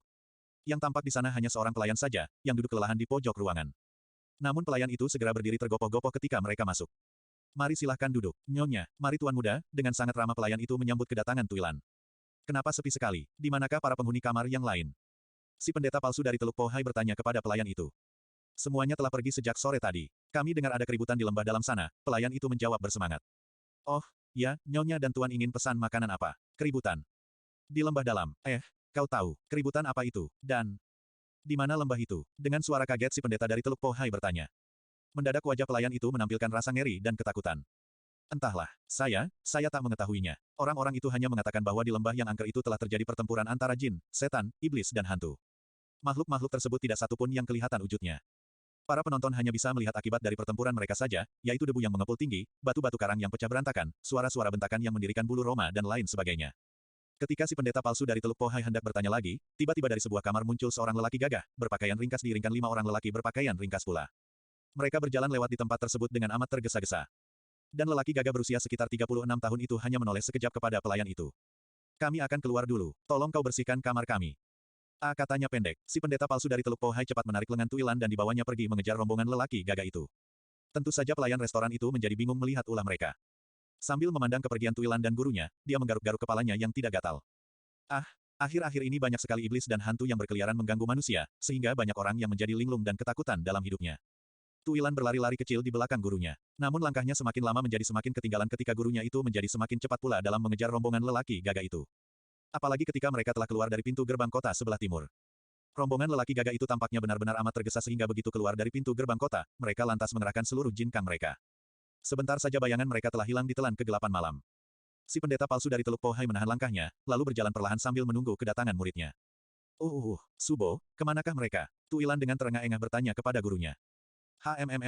Si pendeta palsu dari Teluk Pohai menghela napas. Mereka berlari cepat sekali, sungguh amat sulit sekali mengejar mereka di dalam kegelapan begini. Tanda seru. Bagaimanapun juga jagoan-jagoan istana itu memang hebat sekali. Jagoan-jagoan istana, Subo maksudkan orang-orang yang kita kejar tadi. Siapakah mereka itu, Subo? Dan mengapa tiba-tiba Subo mengejar mereka? Lelaki gagah itu adalah jago silat nomor 1 di istana. Dia adalah kakak kandung panglima bala tentara kerajaan. Namanya, Hong Lui Kun Yap Kiong Li. Dan kelima orang yang mengawalnya tadi tentulah jagoan-jagoan Sakep Mi Wei yang terkenal itu. Oh, Tuilan berdesah kagum. Tapi, mengapa Subo mengejarnya? Apakah Subo telah mengenal mereka? Bodoh, mana mereka kenal pada pendeta dusun seperti aku. Aku mengejar mereka, karena aku yakin mereka akan pergi ke lembah dalam itu. Nah, maksudku daripada aku sulit-sulit mencari tempat itu, bukankah lebih baik bila aku mengikutinya? Jadi Subo hendak melihat pertempuran para jin dan setan itu. Hush, omong kosong, mana ada jin dan setan di dunia ini? Mereka tentu manusia-manusia juga seperti kita. Cuma begitu tinggi kesaktian mereka, sehingga semua yang dilakukan oleh mereka sangat menakjubkan orang-orang bodoh seperti kita. Subo juga memiliki kesaktian yang amat hebat pula. Kau ini benar-benar seperti katak di dalam tempurung. Hanya gurumu saja yang kau ketahui selama ini. Sudahlah, mari kita mencari lembah itu sendiri. Tuilan tersenyum kemalu-maluan. Namun wajahnya tiba-tiba menjadi berseri-seri kembali ketika melihat sepetak sawah yang baru selesai dibajak pemiliknya. Subo, bukankah jalan ini adalah jalan yang kita lalui pagi tadi? Katanya gembira. Benar, dan itulah puncak bukit yang kita daki pagi tadi. Hei, bila demikian, apakah lembah dalam itu tempat Ticu menguburkan Ang Lengko Jin itu? Tuilan mengatakan dugaannya. Mungkin kau benar Tuilan. Kalau begitu, marilah kita ke sana. Keduanya lalu berlari cepat mempergunakan Jin Kang mereka. Sebenarnya ilmu kepandaian Tuilan tidak kalah dengan murid-murid ketua partai persilatan yang kini ada di kota Soh Chiu itu. Tapi karena jiwa Tuilan yang cinta damai dan tidak suka kekerasan itu, membuat dia kelihatan lemah dan seperti orang bodoh. Mereka menuruni jurang itu dari tempat yang sama pula. Tapi ketika mereka sampai di tempat kuburan Ang Lengko Jin itu, mereka tidak melihat atau menemukan apa-apa. Tempat itu sunyi dan sepi. Mungkin bukan ini yang mereka namakan lembah dalam. Si pendeta palsu dari Teluk Pohai berbisik kepada Tuilan. Tiba-tiba sayup-sayup terdengar suara bentakan dan dencing senjata ke telinga mereka. Tuilan, kau mendengar sesuatu? Ya, Subo, seperti suara pertempuran. Mereka lalu bergegas mencari arah suara itu. Lembah atau dasar jurang itu bentuknya memanjang seperti dasar sungai yang kering, berkelok-kelok mengitari bukit itu, sehingga suara itu kadang-kadang terdengar jelas, kadang-kadang hilang. Subo, jurang ini makin lama makin dalam. Lihatlah tembok tebing yang berlapis-lapis itu. Hei, benar katamu, Tuilan, lihat di depan ini, dasar jurang ini terputus di sini. Dan Hai, di depan masih ada lagi palung yang dalam. Tuilan berlari mendekati gurunya. Dilihatnya gurunya duduk termangu-mangu di atas batu, menatap ke depan, ke jurang yang lebih dalam lagi. Dan ketika angin bertiup agak lebih kencang, tiba-tiba terdengar sayup-sayup suara hiruk-pikuk dari dalam palung yang dalam itu. Subo, di bawah sana terdengar suara pertempuran. Mungkin palung inilah yang disebut lembah dalam itu. Petik 2. Tuilan berseru. Mungkin, marilah kita merayap ke sana. Dengan sangat hati-hati sekali guru dan murid itu kembali merayapi tebing terjal yang licin dan berlumut. Dan makin ke bawah, suara pertempuran itu semakin jelas terdengar. Tapi bersamaan dengan itu pula, bau amis darah pun juga semakin keras menusuk hidung pula, sehingga guru dan murid itu diam-diam menjadi berdebar-debar dan menduga-duga di dalam hati, ada apa sebenarnya di dasar palung jurang itu. Subo, apakah kita tidak lebih baik kembali ke atas saja? Lama-lama Ticu merasa ngeri juga. Tuilan yang berhati kecil itu berkata gemetar sambil mengawasi kegelapan yang melingkupi dirinya. Rasanya kita ini hendak masuk ke dalam perut bumi yang gelap dan penuh berisi kolam darah. Tidak, Tuilan, lihat di bawah itu, kau lihat obor-obor itu. Mendadak perempuan tua itu memotong perkataan muridnya. Tu Ilan memandang ke bawah. Dasar palung itu tinggal 10 atau 15 tombak saja lagi. Dan dari tempat mereka berada, pertempuran itu sudah kelihatan samar-samar, di mana puluhan obor berseliweran, serta puluhan atau bahkan malah ratusan orang bertempur mengeroyok seseorang. Hei, tampaknya si iblis penyebar maut telah dapat dijebak di tempat ini. Si pendeta palsu dari Teluk Po Hai berseru gembira. Keduanya lalu bergegas turun, tapi setelah berada di bawah, mereka malah tertegun di tempat masing-masing. Apa yang mereka saksikan di dasar palung itu sungguh amat mengerikan sekali. Tu Ilan yang berhati lemah itu segera membalikkan tubuh dan menutupi wajahnya. Di depan mereka, di antara obor yang berceceran di segala tempat, tampak mayat-mayat bergelimpangan tumpang tindih tak beraturan. Ada yang masih mengerang kesakitan, ada pula yang bergerak-gerak menghadapi sekaratul maut. Darah segar masih mengalir dan berceceran di mana-mana, menandakan bahwa kematian mereka belumlah lama. Dan tampaknya tempat tersebut bekas dipakai sebagai arena pertempuran, yang kini telah bergeser menjauh dari tempat itu. Tu Ilan, jangan takut. Besarkanlah hatimu. Marilah kita menuju ke tempat pertempuran itu. Si pendeta palsu dari Teluk Po Hai menepuk bahu muridnya. Subo, Ticu tidak tahan melihatnya. Sudahlah. Marilah kau ikuti aku. Tutup sajalah matamu. Tapi mana bisa Tu Ilan menutup matanya terus-menerus. Gadis itu justru malah menjadi takut kalau kakinya nanti menginjak kepala mayat-mayat itu. Oleh karena itu dengan memberanikan hatinya, Tu Ilan lalu membuka matanya dengan paksa. Ditatapnya mayat-mayat yang dilangkahinya itu dengan hati tak keruan rasa. Gadis itu menjerit lirih ketika melihat mayat salah seorang anggota Kong Tong Enjio Hiap. Ah, gadis itu memekik lagi ketika kakinya hampir menginjak perut pendekar Tai Hek Pai yang tadi siang bertempur dengan Tiao Kiatsu itu. Jangan kau hiraukan semuanya itu. Tampaknya mereka semua telah menjadi korban si iblis penyebar maut. Marilah kita cepat ke sana. Kita jangan sampai ketinggalan. Si pendeta palsu dan Teluk Po Hai berteriak ke arah muridnya. Palung yang berada di dasar jurang yang amat dalam itu benar-benar seperti lubang kuburan saja layaknya. Setiap 4 atau 5 langkah, kedua orang guru dan murid itu tentu menemukan mayat para pendekar yang tergabung dalam pimpinan Kang Lem Koai Hiap itu. Subo, lihat, bukankah mayat ini mayat ketua Tai Hek Pai itu? Tanda seru petik 2. Tiba-tiba Tu Ilan berteriak sambil menuding sebuah mayat yang terkapar berpelukan dengan sesosok mayat yang lain. Si pendeta palsu dari Teluk Po Hai berhenti pula dan memeriksa mayat itu. Dibukanya pelukan mayat itu. Kurang ajar. Yang Sudan Xiao Hongli. Tampaknya kuntilanak yang haus lelaki ini telah menjerat hati Yang Su pula. Dasar. Perempuan tua itu mengumpat-umpat. Lalu bentaknya kepada Tu Ilan, biarkan saja. Mereka telah mendapatkan hukuman yang setimpal. Marilah kita berjalan terus. Tapi baru 10 langkah mereka berjalan, tiba-tiba perempuan tua itu membungkuk lagi ke sebuah mayat yang lain. Hei, Kang Lem Koai Hiap yang belum sembuh dari lukanya itu juga ikut menjadi korban pula. Serunya keras. Wah, kalau begitu pimpinan dari para pendekar itu tinggal Kong Tong Chin Jin dan Hek Pian Hok Ui Bunting saja, Subo. Tu Ilan yang ikut berjongkok di samping gurunya itu bertanya gemetar. Ya, gurunya berbisik perlahan. Tampaknya kematian Kang Lem Koai Hiap itu benar-benar telah mempengaruhi hatinya yang keras. Iblis itu kelihatannya memang tidak terkalahkan oleh siapapun juga. Sekian banyaknya pendekar yang datang, tapi ternyata tak satu pun yang mampu menangkapnya. Desahnya kemudian, Subo, pertempuran itu telah kelihatan dari sini, ucap Tu Ilan menyadarkan gurunya. Benar, marilah kita lihat macam apa iblis penyebar maut itu. Tanda seru petik 2. Tapi perempuan tua itu menjadi bingung ketika dari kejauhan ia melihat ada 2 arena di dalam pertempuran itu. Tu Ilan, mengapa ada 2 buah arena di sana? Apakah iblis itu mempunyai kawan? Subo, marilah kita ke sana melihatnya. Tu Ilan yang sudah bisa menguasai kengeriannya itu berkata, lalu mendahului berjalan. Tu Ilan, tunggu. Si pendeta palsu dari Teluk Po Hai memanggil muridnya, kemudian berlari mengejarnya. Tapi lagi-lagi belum ada 15 langkah perempuan tua itu berjalan mendadak telinganya mendengar rintihan yang amat mengejutkan hatinya. Suinio, kaukah itu? Si pendeta palsu dari Teluk Po Hai itu menghentikan langkahnya dengan tiba-tiba pula. Ada seseorang yang telah memanggil nama kecilnya, dan orang itu tampak menggeletak mandi darah di atas sebongkah batu besar. Siapakah kau? Kenapa kau tahu nama kecilku? Apakah kita pernah? Hei, Bunting, kaukah itu? Si pendeta palsu dari Teluk Po Hai itu lantas menubruk orang yang terluka parah itu. Sambil memangku kepala orang itu, si pendeta palsu dari Teluk Po Hai membersihkan gumpalan-gumpalan darah membeku yang melekat di wajahnya. Bunting, apamu yang terluka? Katakanlah, biarlah aku mengobatimu. Perempuan tua itu berbisik di telinga ketua Tiam Jong Pei itu seperti orang merintih. Suinio, bertahun-tahun kita tak pernah berjumpa, tapi aku tetap ingat pada suaramu. Kulit kita sudah sama-sama berkeriput, tapi selama itu pula aku tak pernah dapat melupakanmu. Tanda seru petik 2. Ui Bunting berdesah perlahan. Apakah kau tidak jadi kawin dengan Xiao Hongli itu? Perempuan tua itu berbisik pula dengan suara sedih. Engkau telah salah paham. Aku tak pernah tertarik kepadanya. Dialah yang mengejar-ngejarku. Engkau telah terjebak dalam tipu muslihatnya, sehingga engkau menjadi salah sangka terhadapku. Engkau lantas pergi jauh meninggalkanku, membuat aku kelabakan mencarimu kemana-mana dan aku tak pernah bisa menemukan engkau. Suinio, kini aku telah menjumpaimu. Sayang, Tian tak merestui kita. Bunting, kau tidak boleh mati. Tanda seru petik 2. Si pendeta palsu dari Teluk Po Hai itu berdesah serak-seraya memeluk kepala orang itu. Jangan bersedih, Suinio. Aku takkan mati. Tapi, meskipun demikian, untuk selanjutnya aku akan menjadi lelaki yang tak berguna lagi. Seluruh kepandaianku telah musnah. Jangankan untuk berkelahi seperti dulu, untuk membunuh ayam pun sekarang rasanya sudah tak mampu lagi. Oh, Bunting, siapakah orangnya yang berani melukai sedemikian parahnya? Apakah si iblis penyebar maut itu? Entahlah. Orang itu menyangkal ketika kami menuduhnya sebagai si iblis penyebar maut. Tapi kepandaiannya, ciri-cirinya, kata Kang Lem Koai Hiap memang mirip iblis itu, maka kami semua yakin kalau dia tentu si iblis penyebar maut itu. Di manakah dia sekarang? Si pendeta palsu dari Teluk Po Hai menggeram marah. Akan kubalaskan sakit hatimu ini. Suinio, jangan. Tanda seru. Kepandaiannya benar-benar seperti iblis. Kita semua bukanlah lawannya. Apalagi dia mempunyai kawan yang kesaktiannya juga tidak kalah daripada dia. Angan, lihatlah di belakangmu. Lihat puluhan, bahkan ratusan korban itu. Mereka semua bukanlah pendekar-pendekar sembarangan. Namun demikian mereka semua telah dibabat habis oleh iblis-iblis itu hanya dalam 4 atau 5 jurus saja. Tapi kulihat mereka sekarang tidak mampu lagi untuk lekas-lekas membereskan para pengeroyoknya. Kemampuan mereka tampaknya telah jauh menyusut. Kau salah menduga lagi, Suinio. Mereka takkan pernah susut tenaganya. Tapi mereka sekarang memang sedang menghadapi keroyokan jago-jago silat kelas 1 dari dunia persilatan kita. Lihatlah ke arena yang di sebelah barat itu. Kau tahu, siapakah yang berhadapan 1 lawan 1 dengan teman si iblis itu?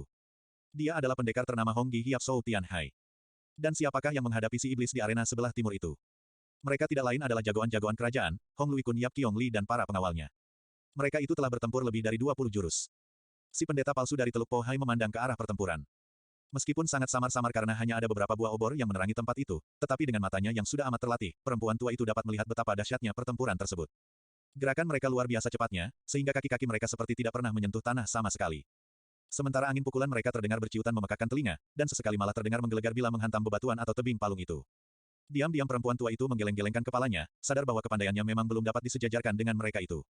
Kalau toh dia memaksa juga untuk terjun ke dalam arena itu, paling-paling dia juga hanya bisa bertahan sejurus 2 jurus pula seperti yang lain. Nah, bagaimana pendapatmu, Suinio? Kau takkan menyia-nyiakan hidupmu, bukan? Biarlah Honggi Hiap dan Hong Lui Kun itu saja yang membereskan mereka. Sekarang kau kerahkan saja tenaga saktimu untuk mengobati luka dalamku. Tapi, perempuan tua itu tampak ragu-ragu. Matanya memandang lepas ke depan, seolah-olah ada yang membebani hatinya. Tapi beberapa saat kemudian mata itu kembali meredup pula lagi, dan selanjutnya kembali menatap wajah Ui Bunting yang pucat seperti mayat. Baiklah, Bunting, aku akan mengobati lukamu lebih dulu. Marilah, akhirnya perempuan tua itu berkata sambil menghela napas panjang. Terima kasih, Suinio. Sementara itu tanpa disadari oleh gurunya, Tuilan telah berjalan semakin mendekati arena pertempuran. Biarpun angin pukulan mereka itu menyambar-nyambar di sekelilingnya, malah kadang-kadang meletus dan mengelepar di dekatnya, Tuilan tetap berjalan terus mendekati pertempuran dahsyat itu. Sesekali gadis itu tampak terhuyung-huyung bila angin pukulan mereka menghembus atau menyerempet tubuhnya. Tapi semakin dekat dengan pertempuran itu, mata Tuilan justru semakin kabur melihatnya. Mereka bertempur cepat bagai kilat, sehingga hanya bayang-bayang mereka saja yang dapat dilihat oleh matanya. Namun demikian, setelah beberapa waktu lamanya, gadis itu dapat juga mengenali salah seorang di antara mereka. Kakek Giok Bin Tokong. Gumamnya sedikit keras. Kakek tampan yang kelihatannya sudah mulai dapat menguasai Hong Lui Kun dan para pengawalnya itu, ternyata mendengar juga gumam Tuilan itu. Hei, gadis ayu, kau masih berada di jurang ini juga. Di manakah gurumu itu? Teriaknya seraya melompat keluar dari kepungan musuh-musuhnya, sehingga Hong Lui Kun dan kawan-kawannya dapat bernafas lega kembali. Namun Tuilan tidak segera menjawab pertanyaan kakek sakti itu, sebaliknya gadis itu malah mengajukan pertanyaan pula, Lo Qianwei, benarkah Lo Qianwei itu si iblis penyebar maut seperti dugaan semua orang ini? Jangan banyak omong. Lekaslah menjawab pertanyaanku tadi. Di manakah si pendeta palsu gurumu itu? Kakek itu membentak marah. Tuilan menjadi ketakutan, itulah dia ada di belakang. Jawabnya cepat, sungguh mengherankan sekali. Begitu tahu si pendeta palsu dari Teluk Po Hai juga berada di tempat itu, tiba-tiba kakek sakti itu menjadi pucat wajahnya. Seperti kemarin malam juga, tiba-tiba kakek itu lalu melesat pergi meninggalkan tempat itu pula. Hanya saja sebelum lenyap dari pandangan, kakek sakti itu sempat berteriak ke arah temannya. Butek Sintong, anak ajaib tanpa tanding, aku pergi dulu. Kita bertemu lagi besok malam di Perut Naga untuk melanjutkan urusan, buku rahasia, itu. Tanda seru petik 2. Lo Qianwei, tunggu, Tuilan berseru, lalu berusaha mengejarnya. Tempat di mana Giok Bin Tokong tadi lenyap adalah tembok tebing palung itu. Dan ketika Tuilan datang mendekati, ternyata di situ ada sebuah lubang kecil sebesar perut kerbau. Dengan agak ragu-ragu Tuilan memandang lubang hitam yang menganga di hadapannya itu, tapi di lain saat hatinya menjadi bulat untuk memasukinya. Sementara itu di arena pertempuran yang lain, lawan Honggi Hiap Shou Tian Hai yang bernama Butek Sintong itu terdengar mengumpat-umpat karena telah ditinggal pergi oleh Giok Bin Tokong. Apa enaknya tetap tinggal di sini kalau tidak ada kau, monyet. Kau sudah mengakali aku untuk menghadapi bocah lihai ini, Dan kau cuma melayani ayam-ayam kampung itu. Kurang ajar. Tanda seru. Sekarang kau malah minggat duluan. Abu Atek Sintong yang tubuhnya kerdil seperti anak kecil itu memaki-maki, kemudian ikut melompat keluar dari arena meninggalkan Honggi Hiap Shou Tian Hai. Rambutnya yang putih dan panjang sampai di kakinya itu berkibaran ditiup angin. Sementara badannya yang hampir telanjang sama sekali itu tampak mengkilat karena keringat. Setelah Butek Sintong pergi, Hong Liu Kun Yap Kiong Li bergegas mendekati Honggi Hiap Shou Tian Hai yang telah lama dikenalnya. Baca pendekar penyebar maut. Selamat berjumpa lagi, saudara Shou. Apa kabar? Pendekar yang namanya dikenal oleh setiap orang, bahkan oleh Kaisar Han pula itu tersenyum menyambut kedatangan Hong Lui Kun. Wah, untung saudara Yap lekas-lekas datang. Kalau tidak, Iwaku mungkin sudah melayang ke alam baka. Kedua orang itu benar-benar lihai bukan main. Sudah kukuras seluruh kemampuanku, tapi tetap tak kuasa pula menanggulangi kedahsyatan ilmu mereka, katanya penuh takjub dan heran. Kemudian lanjutnya pula, padahal lawanku tadi cuma seorang kakek kerdil yang agaknya juga kurang waras pula. Petik 2. Ah, kalau saudara Sou saja merasa kewalahan, apalagi aku yang bodoh ini. Yap Qiongli menyesali pula kekalahannya. Begitu hebatnya kesaktian iblis tua itu, sehingga aku yang telah dibantu oleh 5 orang anggota Sakep Miwi ini masih juga dibuat tak berdaya olehnya. Setelah saling menyapa, mereka lalu berusaha mencari orang-orang yang perlu ditolong di antara ratusan korban yang berceceran itu. Ah, ini benar-benar suatu bencana di dunia persilatan. Dalam semalam saja ratusan pendekar persilatan telah menemui ajalnya di tempat yang seram ini. Belum pernah kudengar peristiwa seburuk ini selama hidupku. Dan semuanya itu hanya karena seorang manusia iblis. Sungguh terkutuk sekali si iblis penyebar maut itu. Hong Lui Kun Yap Qiongli menggeram sedih ketika tak seorang pun di antara para korban itu yang masih hidup. Saudara Yap, lihat di sini masih ada yang bisa ditolong. Hong Di Yap Sou Tianhai berseru ketika mendapatkan si pendeta palsu dari Teluk Po Hai sedang sibuk mengobati Ui Bunting. Kalau tak salah yang terluka ini adalah Hek Pian Hok Ui Bunting ketua Tiam Jong Pai. Yap Qiongli yang mempunyai hubungan erat dengan para ketua partai persilatan itu berseru kaget. Benar, Yap Tai Hiap, orang ini memang Ui Bunting. Si pendeta palsu dari Teluk Po Hai menjawab perlahan. Dan beberapa saat kemudian, 5 anggota Sakep Miwi itu berturut-turut menemukan mayat ketua Tai Hek Pai, NGO Bi Pai dan Kong Tong NGO Hiap. 5 orang bersaudara dari Kong Tong Pai itu mayatnya berserakan dan berjauhan satu sama lain, suatu tanda bahwa mereka berlima benar-benar berjuang sampai titik darah yang penghabisan. Oh, lengkap sudah bencana besar ini. Seluruh partai persilatan di daratan Tiongkok hancur lebur hidupnya dalam satu malam. Yap Qiongli lagi-lagi berdesah sedih melihat kenyataan itu. Benar, Yap Tai Hiap. Semua telah hancur, semuanya telah musnah. Murid-muridku pun tak ada yang hidup lagi. Ketua Tiam Jong Pai yang terluka parah itu merintih perlahan. Di mana Tuilan? Tiba-tiba si pendeta palsu dari Teluk Po Hai tersentak kaget. Tuilan, siapakah Tuilan itu? Ui Bunting bertanya. Muridku, dia muridku. Perempuan tua itu berteriak, lalu berlari ke sana kemari mencari Tuilan seperti orang gila. Tuilan, di manakah kau? Tapi biarpun semua orang ikut mencarinya, gadis itu tetap tidak bisa diketemukan. Gadis itu seakan-akan ikut lenyap bersama dengan iblis-iblis tadi. Sampai-sampai semua mayat dibolak-balik oleh perempuan tua itu, namun gadis itu tetap tidak diketemukannya. Oh celaka, di manakah anak perempuan itu berada? Perempuan tua itu menjerit lirih seakan mau menangis. Sudahlah, Suinio, kita tunggu saja anak itu sampai terang tanah nanti. Sekarang kau lebih baik membantu Sou Tai Hiap dan Yap Tai Hiap, mengurus mayat-mayat para pendekar itu. Ui Bunting menasehati bekas kekasihnya itu. Demikianlah, sampai matahari muncul dan kemudian naik terus ke punggung bukit, mereka menggali lubang dan menguburkan semua mayat itu. Meskipun matahari tidak langsung membakar punggung mereka, karena terhalang oleh tebing jurang yang tinggi, namun tubuh mereka benar-benar basah dengan keringat. Saudara Yeap, jauh-jauh kau datang ke tempat terpencil ini, meninggalkan kenikmatan istana, apakah hanya untuk bekerja bakti menguburkan mayat-mayat para pendekar ini? Ataukah mungkin saudara Yap mempunyai tugas yang lain dari Hong Xiang? Sambil bekerja Sou Tianhai menanyakan maksud kedatangan Yap Qiongli di tempat itu. Yap Qiongli tersenyum. Kami memang mendapat tugas khusus yang sifatnya agak rahasia dari Hong Xiang. Kami diperintahkan untuk mencari. Jangan, saudara Yap. Kau tak usah menyebutkannya bila tugas itu memang bersifat rahasia. Biarlah. Tidak, bukan begitu maksudku. Kami justru ingin bertanya tentang hal itu kepada saudara Sou malah. Begini saudara Sou, sebenarnya sudah hampir 2 tahun ini Hong Xiang mencari putra tunggalnya. Dahulu pangeran mahkota itu telah minta izin kepada Hong Xiang untuk membereskan sesuatu urusan di dunia persilatan. Tapi sampai 3 tahun lebih pangeran itu tidak juga ada kabar beritanya. Tentu saja Hong Xiang menjadi khawatir. Biarpun pangeran muda itu memiliki ilmu yang dahsyat, namun bagaimanapun juga waktu 3 tahun itu bukanlah waktu yang pendek. Hong Xiang mengkhawatirkan keselamatan beliau. Nah, setelah berkali-kali utusan yang disebar oleh Hong Xiang selalu pulang kembali tanpa membawa hasil, maka Hong Xiang lalu mempercayakan tugas itu kepadaku. Petik 2. Ya, aku memang sudah mendengar pula tentang hal itu. Berita itu telah tersebar dan menjadi rahasia umum di kalangan masyarakat. Kebetulan aku sendiri juga mengenal baik Pangeran Yan Kun itu sehingga diam-diam aku juga memasang mata dan telinga untuknya. Tapi selama ini pula aku tak pernah mendengar beritanya. Padahal sudah setahun ini pula aku selalu keluar dari rumah untuk berkeliling di dunia Kang Ou untuk mencari Sou Lian Chu, puteriku. Sou Tianhai berkata pula.